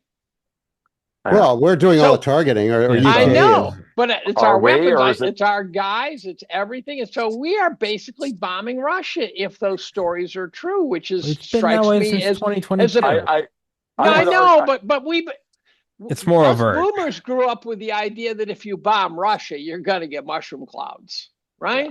Yeah. This strikes me as a very dangerous game. I noticed I posted a tweet the other day that said this is a dangerous game. Let's stop calling this bullshit. We are bombing Russia. And next thing I know, Michael Yan followed me, and I go, okay, apparently caught his attention on that one. Yeah, I mean, who knows? I mean, maybe let's just go way out there. Maybe we're working with Russia. Maybe we're through the hand of Ukraine bombing the targets that Putin Or wants maybe gone. we're pretending to bomb. Here was a brilliant move, in my opinion. Or When we bombed Iran, there's no way we hit anything important with a fucking bomb. If you have a nuclear site that's important, it's going to be so far underground, no bunker busters are going to get near it. And then they bomb an airfield that we couldn't give less of a shit. I think Putin. I mean, I think Iran and Trump got together, said we're going to do this, you're going to do that, and then we'll tell Israel shut the fuck up. Yeah, I think That is that's what it exactly was. I that think is that was a exactly what happened. brilliant move. I thought it was It a Yes, brilliant move. took away because their what it boogeyman. did, because it takes away the boogeyman. One, it also makes Trump the most popular um, politician in Israel, which then lays the foundation for him to then force a resolution on Gaza.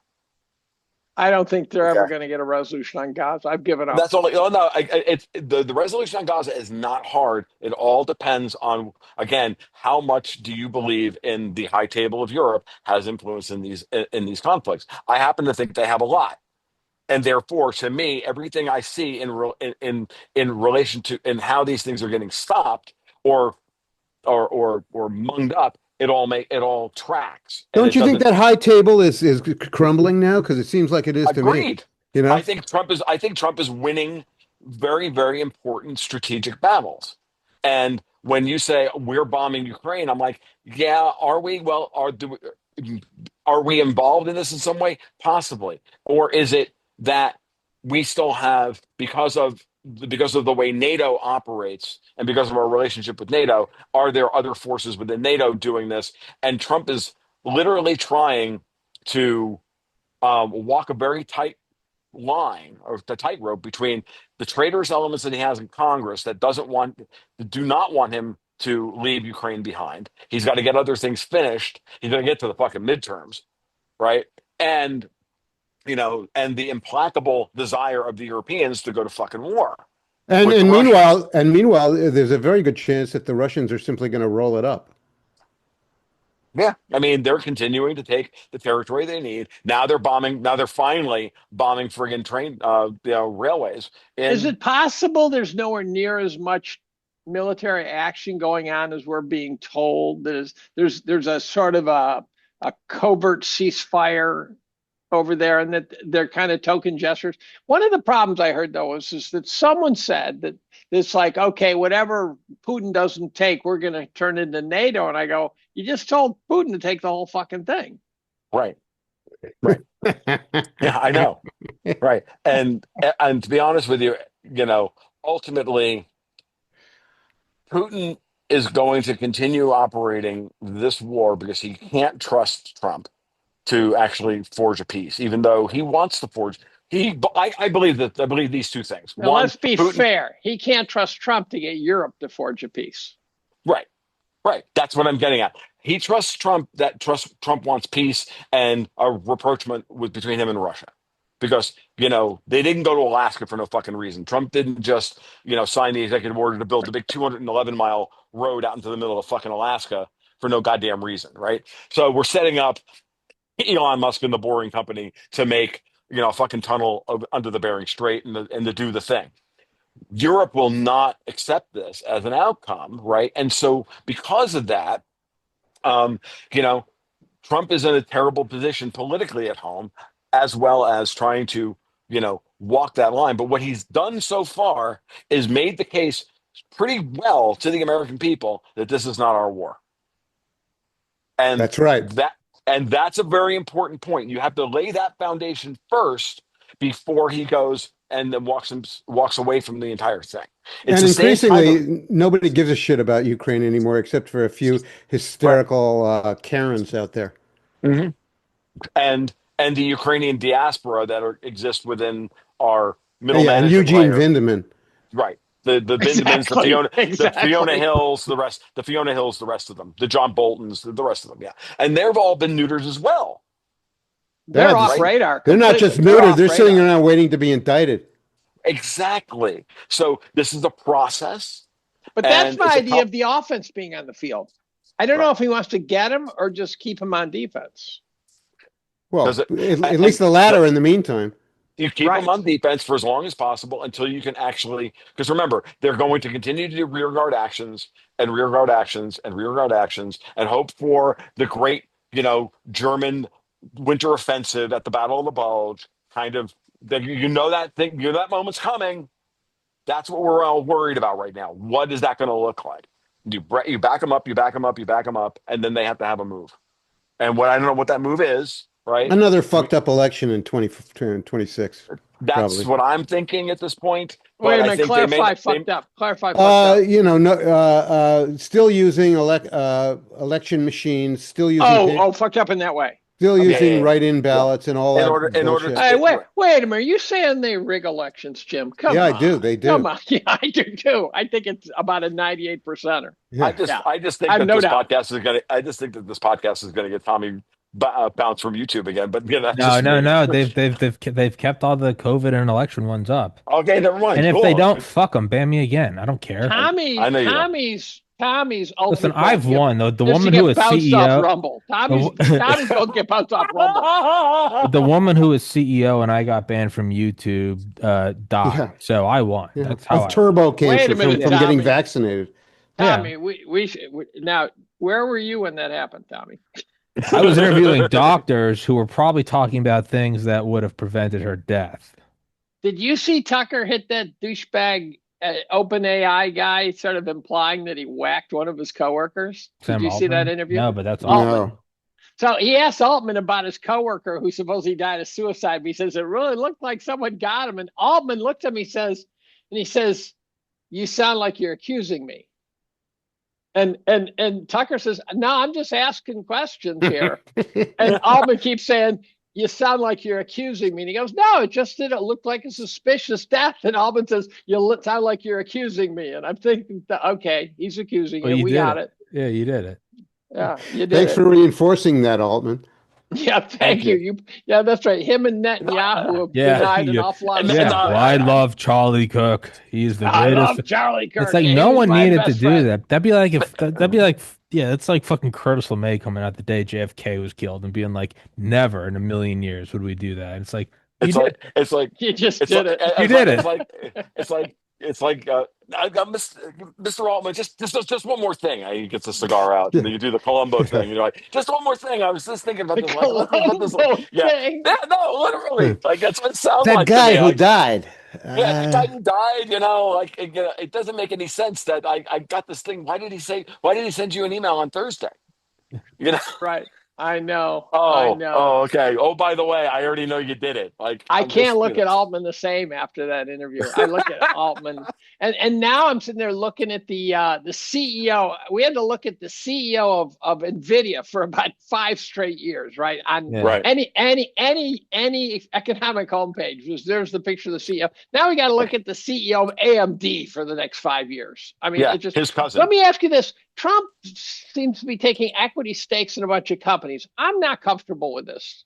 I I am. think Tom, you are a pro sort of, national defense sort of guy. Tell me why I should be more comfortable with this. I think he is. I think he's doing exactly the same strategy that Putin did to get control of Russia, I which is think he has to nationalize certain strategic elements of our economy to keep it from being, in order to stabilize the situation, in order to be able to do what needs to be done, in order to stabilize the country. I see this period in time, as Jim used the word fraught.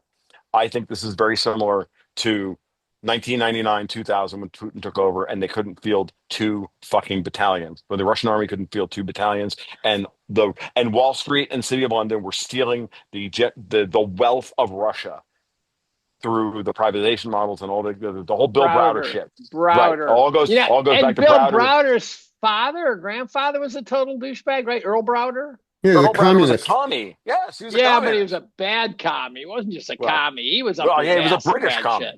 He was a British But commie. he was a He was the power worst broker kind. commie. He was a power broking commie. Yeah, British commie. That means he was the worst kind. The And worst so, kind of and commie his is a son's British like a commie. hedge funder. Yeah. So But he robbed Russia. He robbed so- Russia blind. Oh yes, my he God. did. And honestly, I think that's part of what Trump is doing. And so he's building he wants to build the sovereign wealth fund, wants to get Fannie and Freddie out of conservatorship because it was the greatest theft. I mean, the more I look into what happened with Fannie and Freddie, the more I'm like, oh my fucking God. This is if Obama hangs for anything, he should hang for what he did to Fannie and Freddie. I'm dead serious. And like, it's so fucking bad, dudes. Like, it's so bad. Clarify that. Just for Sure. the Fannie and Freddie were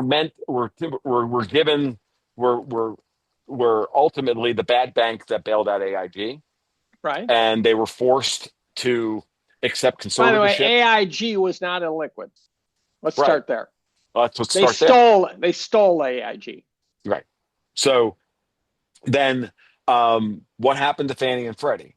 They were then basically executed by Geithner, Obama, and Paulson. Mm-hmm. Mm-hmm. 80% of the 80% ownership went to the federal government. They were put in conservatorship, giving capital. And by the way, they created the stock from $80 down to 80 cents, stealing the wealth of all the investors. Then they Right. rolled all that value up and they stuck it in conservatorship and behind a 79.9%, sorry, 79.9% equity stake in the common. They destroyed the junior preferred share structure that they had loaded all the small and regional banks up with in order to fill their capital holes in previously as well. And then left them in conservatorship with a newly minted FHFA, which had sole control over the capital requirements necessary to get them out of conservatorship. These numbers were set so high that Fannie and Freddie were never going to get out of them because, of course, at the same time, Obama then implemented the net profit sweep, which stole all the profits of Fannie and Freddie and stuck them into the general fund to pay for Obamacare. Meanwhile, so that Fannie and Freddie could never ever build a balance sheet. Okay, But see, and I'm it not gets a big fan of Fannie and Wait, Freddie. wait, nobody is because we've been because okay. So now, but I have come to the conclusion that the 30-year fixed rate government sponsored mortgage is one of the great American inventions of all time. Why? Oh, I'll get there in a second. Let's finish the rest of the story. So what Trump wanted to do in 2017 was pull Fannie and Freddie out of conservatorship, and the Supreme Court blocked him firing Mel Watt, who was on the Obama holdover for running FHFA, for cause, which now has been, that ruling's been overturned. Now Trump can fire any fucking agency head he wants for cause at any point in time or without cause. He has Article 2 plenary executive power. He can do whatever the fuck he wants. And what we're watching so far this year is the resumption of what it looks like when the president has re established his Article 2 powers, and the court has been backing him up. By the way, Clarence Thomas, this fall for this legislative session or this judicial session of the Supreme Court, said we have a majority of the court that has agreed to not use precedent in adjudicating the cases before the court, meaning precedent does not fucking matter. Only all that matters is a strict constitutional constructionist reading of the Constitution, and they have a majority of the court. So there's two things about that. But why this government-sponsored mortgage is so important, and again, this is me going back on my libertarian bona fides here, is the following. We all know what 363 banking is, right? Right? Borrow at 3, lend at 6, be on the golf course at 3. The term structure of a 30-year mortgage for a normal bank the term risk is way too high. So there's no 363 banking in 30-year mortgages. There's 393 or 310-3 banking in 30-year mortgages. So to get that number down to 363 in this model, you've got to figure out a way to allay the term risk for the banks themselves who are holding the paper. So what do? You create a government-sponsored entity that basically is an insurance company, charges a small fee. In this case, that's what Fannie and Freddie really do. And then they turn around and they attach that to the mortgage so that you pay principal, interest, taxes, insurance, and Fannie and Freddie fee. So as opposed to just PITI, it's PITI plus Fannie, right? So it's PETUS as opposed to PD, right? And then that mortgage can then get bundled up with other mortgages and sold to investors, the pension funds, this, that, everybody else. Everybody wins. And that gap is what and that gap in interest is what guarantees and offsets everything for the model to get normal everyday people into homes at 1 to 2 times their annual But salary so that it's the average. failed. It's completely failed. It didn't fail. It was working beautifully up until the financial crisis of 2008, which was designed to destroy Fannie and Freddie. Destroyed it. It's all bullshit. I'm not convinced it's designed to destroy Fannie and Freddie. I think I it failed am. because it was a debt that toppled over. No, it wasn't. I think Fannie it's and a Freddie. top No, heavy mess. Fannie and Freddie were not the problem in 2008 until they got involved. And I got to ask you a question: who was running in Fannie and Freddie to get involved in underwriting Alt-A, Ninja, and subprime mortgages? And Well, that was J.P. historic. Morgan and other banks. Well, again, that's and anybody else who was And involved in all of Franklin that. Raines was stealing a lot of money. Hmm. I'm told. So, But the there's a bottom story, line is right now we have a mess because we talked about this generation, which is disenfranchised. And one of the reasons is housing costs too goddamn much. right? And because we wound up with when we came out of the financial crisis, we wound up with the exact same kind of term structure that exists in places like Canada. You can get a 30-year mortgage in Canada, by the way. Same rules apply. 20% down, which no one can afford now, right? You need 20% down, and if you're a small business owner, you have to use your tax returns, not your books, in order to justify your income, which is Dodd-Frank. You can't go in with your books and go, "Hey, can I get a loan?" No. Dave, I'm running into this fucking No, problem no, right no, here, no, no, right no, now. no, no. That's too complicated. You look at the average price of a house in this country, and it's through the roof. Right. That's 2009. Now go through 15 years worth of ZERP and QE, and all that money flowed directly into fucking housing and cars, Right? making transportation unaffordable and making houses unaffordable to pay off. And who benefited from that? The existing homeowners, i.e., no offense, guys, the boomers, who Right? then bought their house for $55,000 and or $100,000 and now are going to sell it for 700 grand, move to Florida, buy a $250,000 condo in Florida, pocket 450 and live on it because they had $48,000 in their goddamn The 401ks. flaw in that model is they can't sell it for 750,000. Well, that's a problem now, but right. So now they can't sell it. So now what are we going to do? So we either have to go through the wage inflation to get kids up to the point where they can afford starter homes at income times three, right?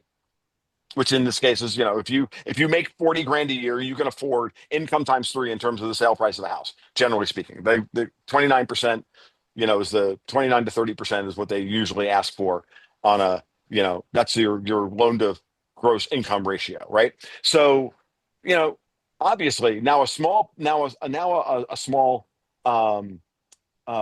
a young couple,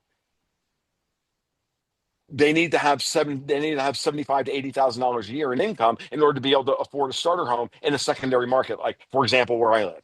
Right, you can get a two-bedroom, two-bathroom condo in Gainesville for 175, $180,000. Right, and you can easily, and a young couple now with minimum wage being fucking $15 an hour, really $17 an hour, 16, $17 an hour. That roughly $70,000 a year. They can actually afford those condos.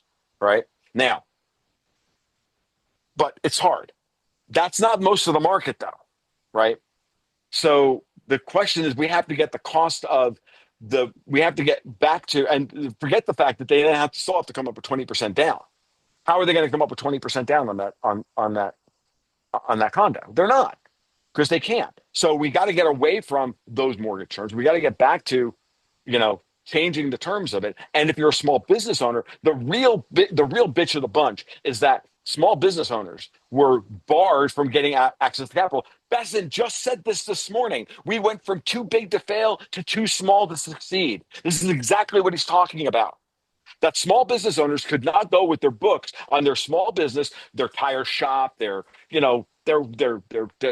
whatever their business is, right? Their HVAC company, whatever. You can't get a fucking loan. I've been talking about this on podcast for a month and a half while I'm fighting with a bank to do a simple cash out remortgage on my house down here so that I can develop my property up in Tennessee for my second home. And I'm fighting with the bank for 2.5 fucking months over underwriting bullshit. And I am the perfect fucking candidate 60% loan to value ratio is all I'm asking for. I make more than enough money. I got no problem. I have been fighting and fighting and fighting. And the more I talk about this, I have people coming out of the woodwork. I get DMs on Twitter all day long. I get patrons talking to me about it. I get people. I get random fucking texts from people now, and they're like, "Holy shit, dude, you're so goddamn right. We can't do it because every small business owner in America doesn't pay their taxes and file their return on April 15th. They file for an extension and they pay their taxes up front and they file for an extension.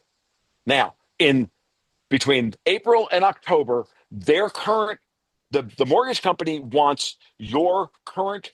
So on April 16th, now you need, for example, 2024's taxes filed in order to be able to apply for a mortgage. Otherwise, underwriting is going to give you a rent because it's the last current year. They need 2 years with the tax returns. So in 2025, they want why is it so restrictive? There's a reason why it's so restrictive. Because Dodd-Frank put it in place on purpose in order to defend. They did this on purpose, Dave. I'm telling you, they did this on purpose to destroy the wealth of the middle class and to deny them access to easy fucking credit. I'm serious when I say this. This was a fucking designed destruction of the middle class. This is a fucking classic goddamn communist takeover. And Obama's a fucking communist. I'm sensing you don't like Obama. I fucking hate that guy. These people. The more I go and I only basically understood this until I started actually dealing with it myself, and I'm like, this is so fucked. Well, let me pick a bone on something that's more general, and that is everyone agrees that we kept rates too low for too long. Of course. And to that I add too many fucking times. Agreed. Right? Now, go out on Twitter and find anybody who's willing to say anything but rates should be dropped. Yeah, you and me. No. I think the rates should be dropped as well, but for different reasons. Yeah, no, I don't. I know you don't, Dave. I know you don't. And what I'm going to say here is, and this is where things get more complicated, and I have to actually. This gets back into all the shit that I talked with Vince, and we talked about silver and all this stuff earlier. What is happening? What Trump is attempting, and I think is succeeding at doing, is creating a wall between the offshore price of a dollar and the onshore price of a dollar. Meaning, he wants to create a cheaper dollar in domestic dollar to borrow in versus what the rest of the world needs. If they want dollars and you want to park money in dollars, well, it's going to cost you more money. It's going to cost you 5%. We're at a point now with tariff revenue and the many of the things that are coming. And I think if the shutdown continues to go 60 days, we're going to see a lot of cuts go into place. We're going to get to the balance. We're going to get to something close to a balanced budget. I know you have a lot of things to say, Dave. I can see you. No, I don't actually. I'm listening. Okay, cool. So what I'm saying, what I'm getting at here is that we have two things happening at the same time. We have a massive deflationary wave coming with with AI and the destruction of white collar jobs, as we discussed earlier, and the fact that we're going to cut $2 trillion from the fucking budget. And at the same time, we have to have some form of positive credit growth to offset that. Otherwise, we're going to have a massive the price deflation. of everything is out of whack. But at the same time, the price and of loans going bad. And loans are now going bad in a big way. I know, and this is another part of the problem. So what I'm getting at, there's a lot of moving targets here, guys. I'm not saying I've got the theory of everything here, but there's a lot of moving targets. We can continue to bring other things into this, but the basic framework is that. And I think that what needs to happen now is we've had the high rate cycle. Now we have to have a lower rate cycle for a while in order to get this process started, so we can get Fannie and Freddie out of conservatorship, so that they can rewrite the mortgage rules, so we can open up the credit to the middle class to get these kids into homes as quickly as fucking possible and allow the wage growth that has started, which is there. It's there. It's happening. But the biggest problem I have right now, the thing that this all sounds great until you start talking about the millennials. Ready? This is the problem I identify with millennials, and it's not their fault. It's that they're absolutely victims in this. Don't get me wrong. I'm not saying the problem with the millennials. The problem for millennials is the following: when I started as a chemist in 1992 at graduating college, I made 17 grand a year. Within a couple of years, I was able to start a home with my wife, assuming a $49,000 mortgage, right? So literally, um, I 10 years or 8 9 years later, I'm making 35, 34, 35, yada yada yada. Millennials come into the workforce in 99 2000 making what, 22, 23, starter job. They're now making 45, but starter homes now are 250. Now their income times five. Starter homes, but they shouldn't be in starter homes. They should be having families and be in 400,000. What are $400,000 homes? They're an income times five, income times six. They are priced out of the market. They should be moving up, and the young kids should be moving into the starter homes. We've got minimum wages moved up, but we have a middle income problem for the millennials. They need massive wage growth at this point. And the fucking H-1B visa system was designed to make sure that those people didn't get the jobs. They went to fucking Indians. They all need to go the fuck home. This whole thing just looks like one big goddamned operation to me. Yeah, The but whole fucking thing. the language of lowering rates in part is to lower the amount one has to pay for the house at the same price. Part of it. And I'm saying, why does no one see a model that says let's cut the price, let's let the price of houses equilibrate, not the interest rate equilibrate? I'm not arguing that housing prices. And by the way, with inflation where it is and shit, I just don't think cutting rates too low, too long is a good idea. Yet again, is a good idea. It is a failed model, in my opinion. I know. I'm not. Look, I'm not arguing. I'm talking about we're at the the smartest guys on the planet are saying this. So I am pissing into a fan. Right. With this model. Lacey Hunt will say rates are too high. Everyone will say, and I go, they're fucking 5%. Right. Since when is that too fucking high? It is given the term structure of the problem. And what about if the prices can equilibrate? So how about, okay, great. But how much do you want the prices to equilibrate, Dave? Enough so they can afford them. Okay. How about we get the average cost of housing down 10 to 15% and lower the cost of carry on the house by 10 or 15%, as opposed to dropping the price of housing by 30% and having everybody upside down in their house. Maybe we're just not living in a paradigm anymore where it really is possible for a large middle-class demographic to own a house. If you go back to 100 years ago to 1920, it was obviously a different moment in history and different economy. It was normal for a lot of people to live in apartments. Or multi-generational houses. Or multi-generational. Yeah. FYI. So the whole arrangement to me, is very provisional, transitory. So my model is the boomers who did have it good, possibly have to sacrifice on the resale of that house before they buy the Floridian condo. I agree. Well, the Floridian condo is now the overpriced housing. Well, that will come down too. If this we're already seeing the rotation. I'm telling you right now. But deflation scares the fuck out of everybody. Tom, what do you say about the rotation? The rotation is out of South Florida into North Florida. I'm seeing it already.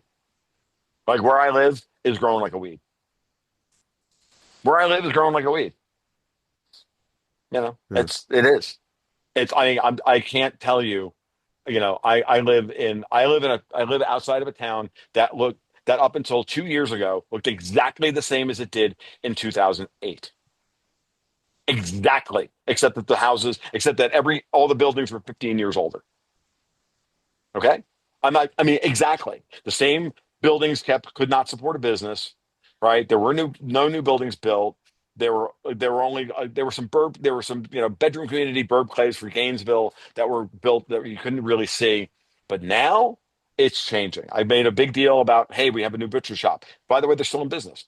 But the Tractor Supply came in just out there, like, holy shit. And we're supporting a Tractor Supply. The McDonald's is now going in. The 441's getting widened. I'm like watching it all happen. I go down to Alachua and what's going on at I-75 and 441 in Alachua would astound you.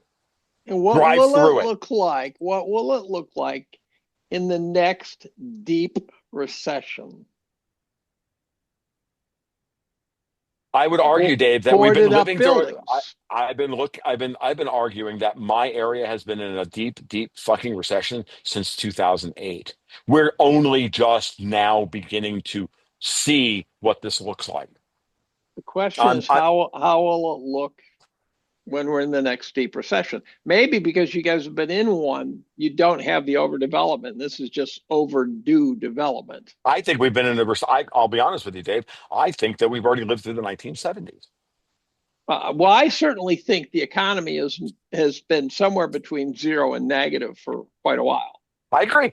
In real terms, absolutely, absolutely. Well, and so therefore, it's always real terms. There's no such thing as a nominal economy, in my opinion. Fine. I just want to make sure that that the audience understands what's going on, because they see headline GDP at 4% and they think, or 3.8%. Well, that's supposed to be inflation adjusted. That is supposed to be inflation adjusted. But agreed. But what I'm getting at is that we're talking in real terms, and whenever Dave speaks about any of this stuff, we're talking in real, not nominal terms, because that's the way Dave's brain works. We have to establish that for the audience. So I agree with you, and I've always argued that, and that's part of the reason why I'm having a hard time with the. No offense, I'm having a hard time with the doom scenario about interest rates being too high for too long, because we've been in a recession, or if not depression, for the last 15 years. It's just been papered over with money, and now we're coming out the other side of it, and we've been through a severe rates hike cycle. I mean, look, you can't argue. It was steep, but it wasn't high. Right, but by what terms? A multiple, it was high. An absolute value of interest rate, it was not. Now 5.5% was pretty fucking high. I grew up. The last 40 years, that's not pretty fucking high. I understand that, but we live in a different world than we did then. I'm not saying that we're not going to move back to that. I'm not saying that interest rates aren't going to go. We're not going to go from 5.5 back down to 2 and then up to 7 over the course of the next 10 years. You want to have that conversation, Dave? I'm happy to have that conversation with you. Well, I don't think we should go down to 2 if it's only going to be a temporary solution. It's not a temporary solution. The inflation of the past 15 fucking years was so big that you can't wring it all out in one business cycle, one rate cycle. That's the argument. But we refuse to have any business cycles. This is the problem. This is the problem I'm having. I'm Andrew Mellon at this point. I'm Andrew Mellon. Liquidate it all. Yeah. Okay. I don't think that's a particularly. I don't think that's a particularly good scenario given where we are. It's an ugly scenario. But I don't think you can stop a lot of the liquidation that's going to go on. No, I think a lot of liquidation is going to happen. I think there's going to be a lot of rotation. I think there's going to be a lot of capital rotation. I think there's going to be a lot of good opportunities. There's going to be a lot of capital evaporation. That too. I agree. Gone, I'm not going to argue. I'm telling you, I'm not arguing. Like those subprime car dealers that have all completely vaporized billions of dollars. Completely vaporized it. Dude, I'm watching CarMax, of all things, cut prices. CarMax never cuts prices, ever. They are cutting prices left and right. When I see new cars. I'm thinking about possibly, getting my daughter a car when we get ensconced up in Tennessee for the winter. We're talking about middle of the road, like the cars that the car companies depend on. Their main cars, their mid, their sedans, their Cubs, their subs, right? Those Nissans running Rogues at 0% financing for 60 months. That's a tell, folks. The Rogue, not the Armada that they sell 5,000 of a year. No, the Rogue that they sell 1 million. But the used cars are priced horrifically bad. Yes, they are. They all need to come down 30%. Horrifically bad, right? 30%. Yep. At least. And I agree. And then the question is, should we do anything that will stop that rather than just kind of peel the Band-Aid? I think that the two things about the used car market that I think is it's just germane to the conversation, which is that COVID destroyed the car industry in many ways, and we still have a shortage of used cars, and that's part of the reason why why the prices have been so high. Two, we also have all of these, the Carvanas and the CarMaxes and the rest of them have ridiculous cap tables that have created a mess and distortions in the But market. what also created a That's nightmare in starting. the used car market is a hyper developed credit system. Yes. So when I bought it, if you had to buy a used car in the 1980s, you had to go to your bank and get a check. Yep. And that kept the price of used cars down. And then when they started renting cars to people because they didn't Yep. have enough to buy them, Yep. then all of a sudden they had to find a way to liquidate 2 and 3 year old cars. And so they developed a hyper overdeveloped credit system. So now you Agreed. can go buy a used car for 20% off the sticker price that's 3 years old, which is a ridiculous price. Mm-hmm. It is. Yeah, because that's what comes off the moment you step into your new car with a key. Yeah, it's Agreed. supposed to be worth 30% less 6 months later, but it's not now. No, it's not. Nope. Oh, again, is that because the market is hyper financial? Is it? I'm just playing devil's advocate. I'm not advocating one or the other. Do we have such good data now and such a good system for evaluating these things that all that old friction that was there in the past, right? No, Buy the new car. I would argue no, because the first 3 years are by far the most valuable 3 years for Mhm. starters, because it costs you nothing because you're on warranty. I So know. you've given up the safest 3 years, the best 3 years, and Yep. then to buy that car used, you're paying a ridiculously high percentage of the sticker. So no, it's not. It's not efficient. It's an inefficiency that's put in the system. I agree. I just wanted to play devil's advocate for a second. For example, Jim, one of the things I was looking at, Nissan Frontier is one of my favorite cars in the world. Love the fucking things, and was looking potentially to move my daughter into one of those, and I was looking at the prices on the used ones, and I'm like, so they want 80% of sticker price for this car that I knew in 2016 sold for $21,000, and they want 18.9 for it. Right. That is a function of one, inflation, and two, a weird market.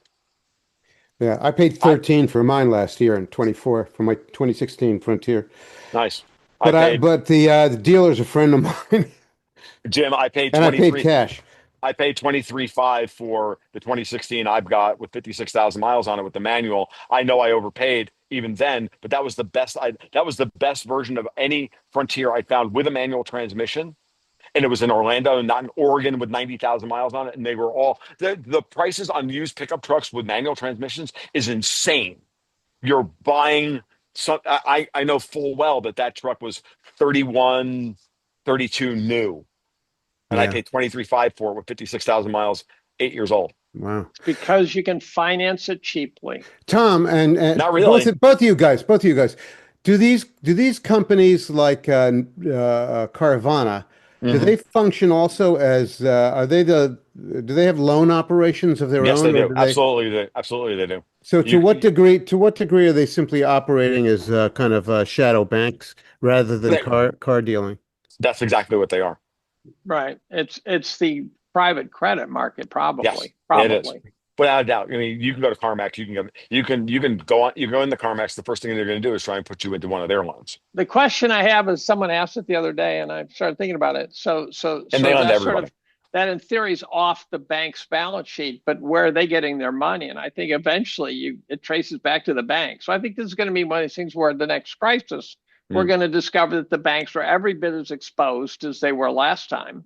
Yeah, And possibly. and because everything ultimately finds its origins in the bank credit system. Mhm. No argument.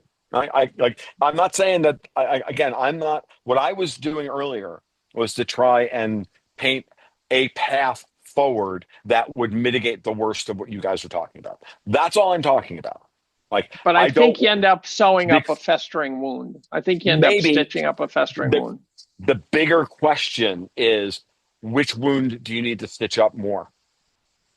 The I'm wound that I saying, talked, yeah, the amputate wound the that I got. leg.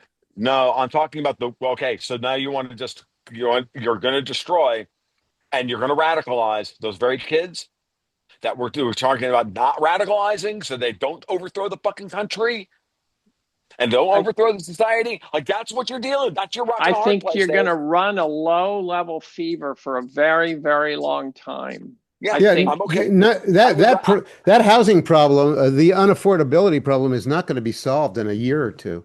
No, it's not. These It's young not. people I are going to didn't say. go through quite many years of hardship that I they're not going agree. to forget. Yeah. I no, I agree, Jim. I'm not trying to blow smoke up anybody's ass, but you have to address the fundamentals of the problem and Mhm. use and look at that. That's one aspect of the problem. Okay, let's fix that. That will fix some part of it. Maybe it only fixes 5 or 10% of the problem, but it's better than not fixing anything. well, That's my that's argument. true, but I don't. I guess I have trouble accepting that as a binary choice. Um, the question I like to It's not a binary choice. It's just a I'm not Dave. It's not a binary choice. It's not necessarily yet just a macroeconomic interest rate versus non-interest, low rates versus high rates argument. I think it's far more complicated than that. That's all. So I just find it astounding that every smart person on the planet says that rates are way too high. yeah, I find it astounding that there aren't smart guys going, look, the reason rates are up here now is because we fucked up before, and now we're paying the price. And and and and I think an emergent collapse, which is Jim's model, I think you cause more breakage than you want. I get that. But they have been so averse to letting anything happen. I've been resurrecting my model from 2020 that says that if you look at what happened in late 2019, we had repo spikes. The banking system was doing something that to this day I've never seen an explanation for that I liked. The repo market was completely spasmodically. It was in a cardiac arrest. yeah. I'm not convinced that they didn't take the opportunity of COVID, if not create COVID for fuck's sake, to put the entire banking system and global economy into an induced coma to calm it the fuck down. And then during that 2020, I say the opposite, but that's fine. they dumped something like $10 trillion into the system. Mhm. And at the end of 2020, which should have been a catastrophic year for risk assets, the S&P was up 13%. Look at the headlines on Germany. Germany, you can't find an article that doesn't describe Germany as a deep, deep depression for many years. Yes. Look at the DAX. It's gone parabolic. Have you looked at the German bond market? No, it bores the shit out of me, but no. But that's the problem, Dave. The Well, opposite side of the opposite side of the equity market is the bond market, so, and so German rates are at all time are at 10-year highs. Like Lagarde can't hold the two well, and a half why is level. their equity market going parabolic? Because people are selling bonds and buying equities because their money's going to ground. No, no, no, It's a no, simple no. rotation. If the rates are at all-time highs, they should be competing for that capital. It's only 2.7%. That's the problem. That's I rest my case. But Rates I'm are too getting at low. is, but Rates are no, too okay, low. no. You're not resting your case. You're missing the point. Lagarde is doing yield curve control across the entirety of Europe, As and are yet still we. kept. We are not doing yield curve control the same way to the If same we're extent. Not if at we all. if No. it's not the same extent, but when the Fed starts fucking around with the rates to save someone's bacon, that's your yield curve control. Okay. Like at a certain point, we've been watching Lagarde run have you go look at the German Bund. Go look at the 10-year German Bund for the last 3.5 years. Go look at a 5-year chart of the German Bund. You guys keep It's talking. yeah. So for 3 years, Lagarde has been running a yield curve control program on Europe, and guess who's? I'm gonna let that go. Keep Message. Hold getting on a a second. shitty fucking website. I use investing.com for all this stuff because it's right there. You can get the German 10 years easy.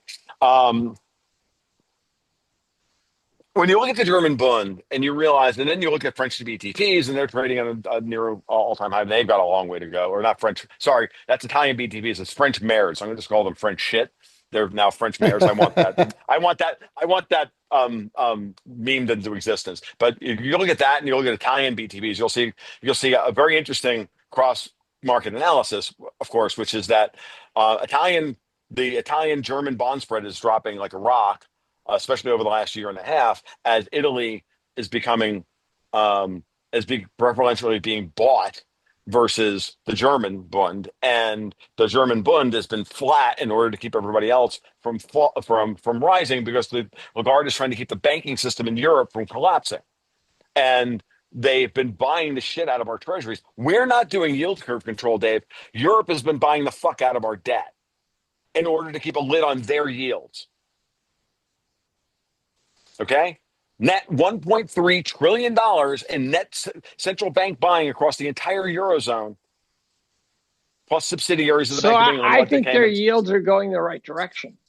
They are going in the right direction. They need to go higher. Okay.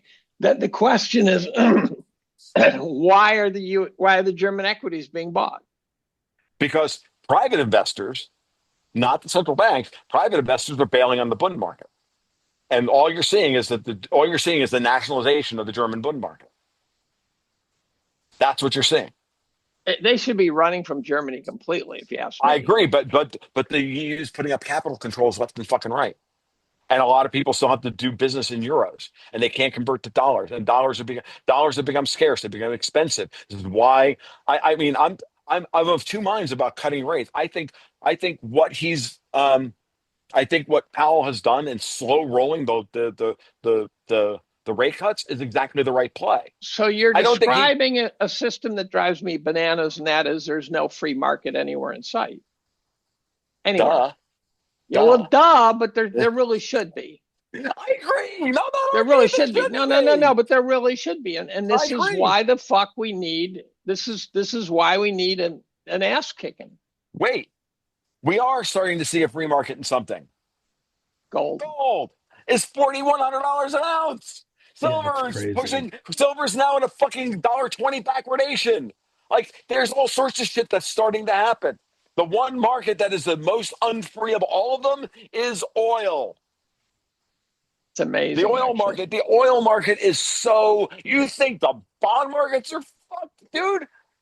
Like, don't look at a weekly chart of the Brent crude contract and tell me that any of that shit looks normal. I've been looking at candlesticks for 25 fucking years. Every week I chart the fucking Brent crude contract. I'm like, I look at this chart. And I just look at my patrons and I'm like, I hate to cover this chart because it just makes me sick to my stomach. It's like looking at a Jackson Pollock painting.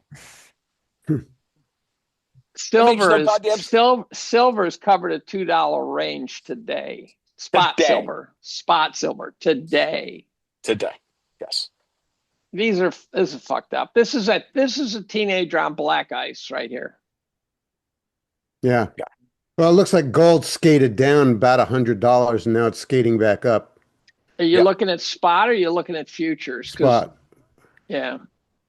So again, everything isn't like right now. The gold and silver markets are going disorderly, which is never a good sign. It usually means that at some point we're going to get a blow off top, and then hopefully a good solid correction, and then we consolidate, trade sideways for the next move higher. Like, that's what I'm hoping for. I've been hoping for. I'm a big fan of, especially in shit like this. I want 3 yards in a cloud of dust. I don't want exactly Larry Zonka. Yeah, Bill Parcells, Smash Mouth Football. Right. That's what I want. But I'm not getting that right now because I think that there's something else sincerely going on. And I think, and this gets into a lot of other little things that I've been talking about. But dude, we've been doing this almost 3 hours. I'm like, I'm getting tired. Yeah. So I got some gardening I got to do. So maybe we should leave it there. We've covered a lot of ground today. And it's been good. And I'm glad, Dave, you and I had this talk. We haven't had a chance. And Jim, all the stuff early on, in no way, manner, shape, or form. I normally go on my anti-boomer rants, but as far as the music and stuff is concerned, I get it, dude. I completely. Jim is the elder, and in 10 days, it is Jim's birthday. So So happy birthday, Jim. Happy We early probably birthday, won't. Jim. Thank you Absolutely. all very much. The old boomer of the group. He is I'm 27. enjoying my I'm the seniority, young such as it is. boomer. He is The 27 years old. You the fuck. baldest Tom, of are you all a of us. boomer or not? Are you a No, boomer? I'm no, dude. I'm high Gen X. I'm 68. I'm 1968. I'm born. I'm What's 57. 90? Millennial? No, you're a millennial. Wait a Yeah. minute, I'm 70. I think I'm a boomer. Yeah, We're you only are. apart by 2. That Fuck. seems Yeah, like yeah. a razor No, thin no, no, no, no, no. demarcation. I was born in 68. I'm 57 years Oh, old. oh, okay. I am Okay. literally Okay. quintessential Gen X. I was born on February 8th, 1968, the day of the Orangeburg massacre, which started all the race rioting of 1968. I Well, think I'm I was just gonna. getting laid that day. Yeah, I was. Oh, Yeah, I'd remember that. I'm very I upset. didn't I didn't remember being born, so there you go. I was born on August 7th. I was very upset. I couldn't get the 6th or the 9th, the Hiroshima and Nagasaki bombings. I got the All right. 7th. I You split the difference, you could have had an awesome one. fucking loser. I know. Um, I'm never gonna overcome it. Well, Never I'm gonna gonna. sell my McMansion and move to Laurel Canyon. So there you go, Yeah, Dave. learn how to Just play to the bring it sitar. all the way back Be part of around. the next psyop. Yeah, well, I say then, yeah, we'll wrap it up. And gents, as always, I thoroughly enjoy these. And yeah, Jim, happy I birthday. find it exhausting to try to understand this shit. Just It's do running away from me. just do what I do. I come here and I'm physically present, but I don't understand any of this. I just enjoy it.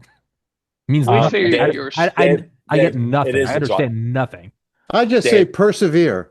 Yeah, I just keep Yeah. on fighting. Keep keep what trucking, whatever. Who gives a shit? what I will say to you, Dave, is the following, and I agree with you. It is exhausting. I For me, I've taken on this part of the conversation. That's what this is my burden to bear, is to try and like map it all out, and it is fucking exhausting. So it's okay. You don't have, it's okay. You don't have to, we don't, yeah. Again, it's like everything else. Everybody has the cross to bear. Like you're doing The other yeoman's problem work I'm in other suffering areas, from man. is I've gone down some rabbit holes this year that turn out collectively add up to an amount of darkness that I'm not sure I was ready to take on all at once. Yeah, I That's know. another problem I'm suffering from because you and I probably disagree, but the Kirk story I think is very dark. The trafficking is very dark. The markets Yes, are very dark, in my opinion. yes, Hmm. they are. Agreed. And the politics is very dark. And so Mm. I think at some point I'm suffering from the holy fuck. Bring back trannies or something. I did something simple. They're dark too. Mm. They Well, are they're cool. dark too, but that story seems to be getting quieter at least. But I've noticed my Twitter feed is just darkness, just I'm, pure I'm darkness. telling you, They, dude, take 10 days off. I'm telling you. it'll be good for you. You'll notice Couple of notice around day 3 or 4. I'm telling you, dude. yeah, it's You'll funny. yeah. What's funny is actually because of the way I curate my Twitter feed. My Twitter feed is actually a lot of fun because people just keep bringing me good stuff. Like I look at it, I'm like, oh, because people are. I know I'm communicating well when I look at my notifications feed and I see the stuff that people send me, and they're like, oh, look, dude, you were right about that, or oh, by the way, what about this and this? And I'm like, yeah, thank you. And I look Dave, at it. And I Dave, have a good. you're in a dark, you're in an attracting darkness feedback loop. That's Mhm. exactly right. No, you're Yes. exactly right about that. You're exactly Mhm. right about Dave, that. I mean this sincerely. Take 10 days off. It'll take Yeah. 96 hours. You will just kind of I Just found that all of a sudden detox. I was just You subconsciously less angry at things. Right. Well, you have someone said you're being socially engineered. The way you know is if you read something on the internet and you get mad, you just got socially engineered. Yeah, the yeah, rewiring your brain. It's a absolutely. power that tyrants have never been able to dream of. Your Boston Terriers are your best medicine. My Right best now, medicine. my house has 7 Boston Terriers in it. No, Turn off Twitter, okay. play That's with the probably about dogs. 5 too many. But my therapy is right over there, and she's off camera and she's asleep. That's my guardian dog. She takes care of me, and so and I'm man alone in the house right now, basically. So it's been hard. So I get it, guys. You guys be well. You have a great weekend, and we'll talk again soon. Namaste. Gentlemen, thank Absolutely. you so much. Mahalo. Adios. Jim, happy early birthday, guys. Please from the description. Please go follow them on Twitters. Their Substacks, the Patreons. They're all the good shit. It's in there. Till next time, gentlemen. Thank you so much for your time.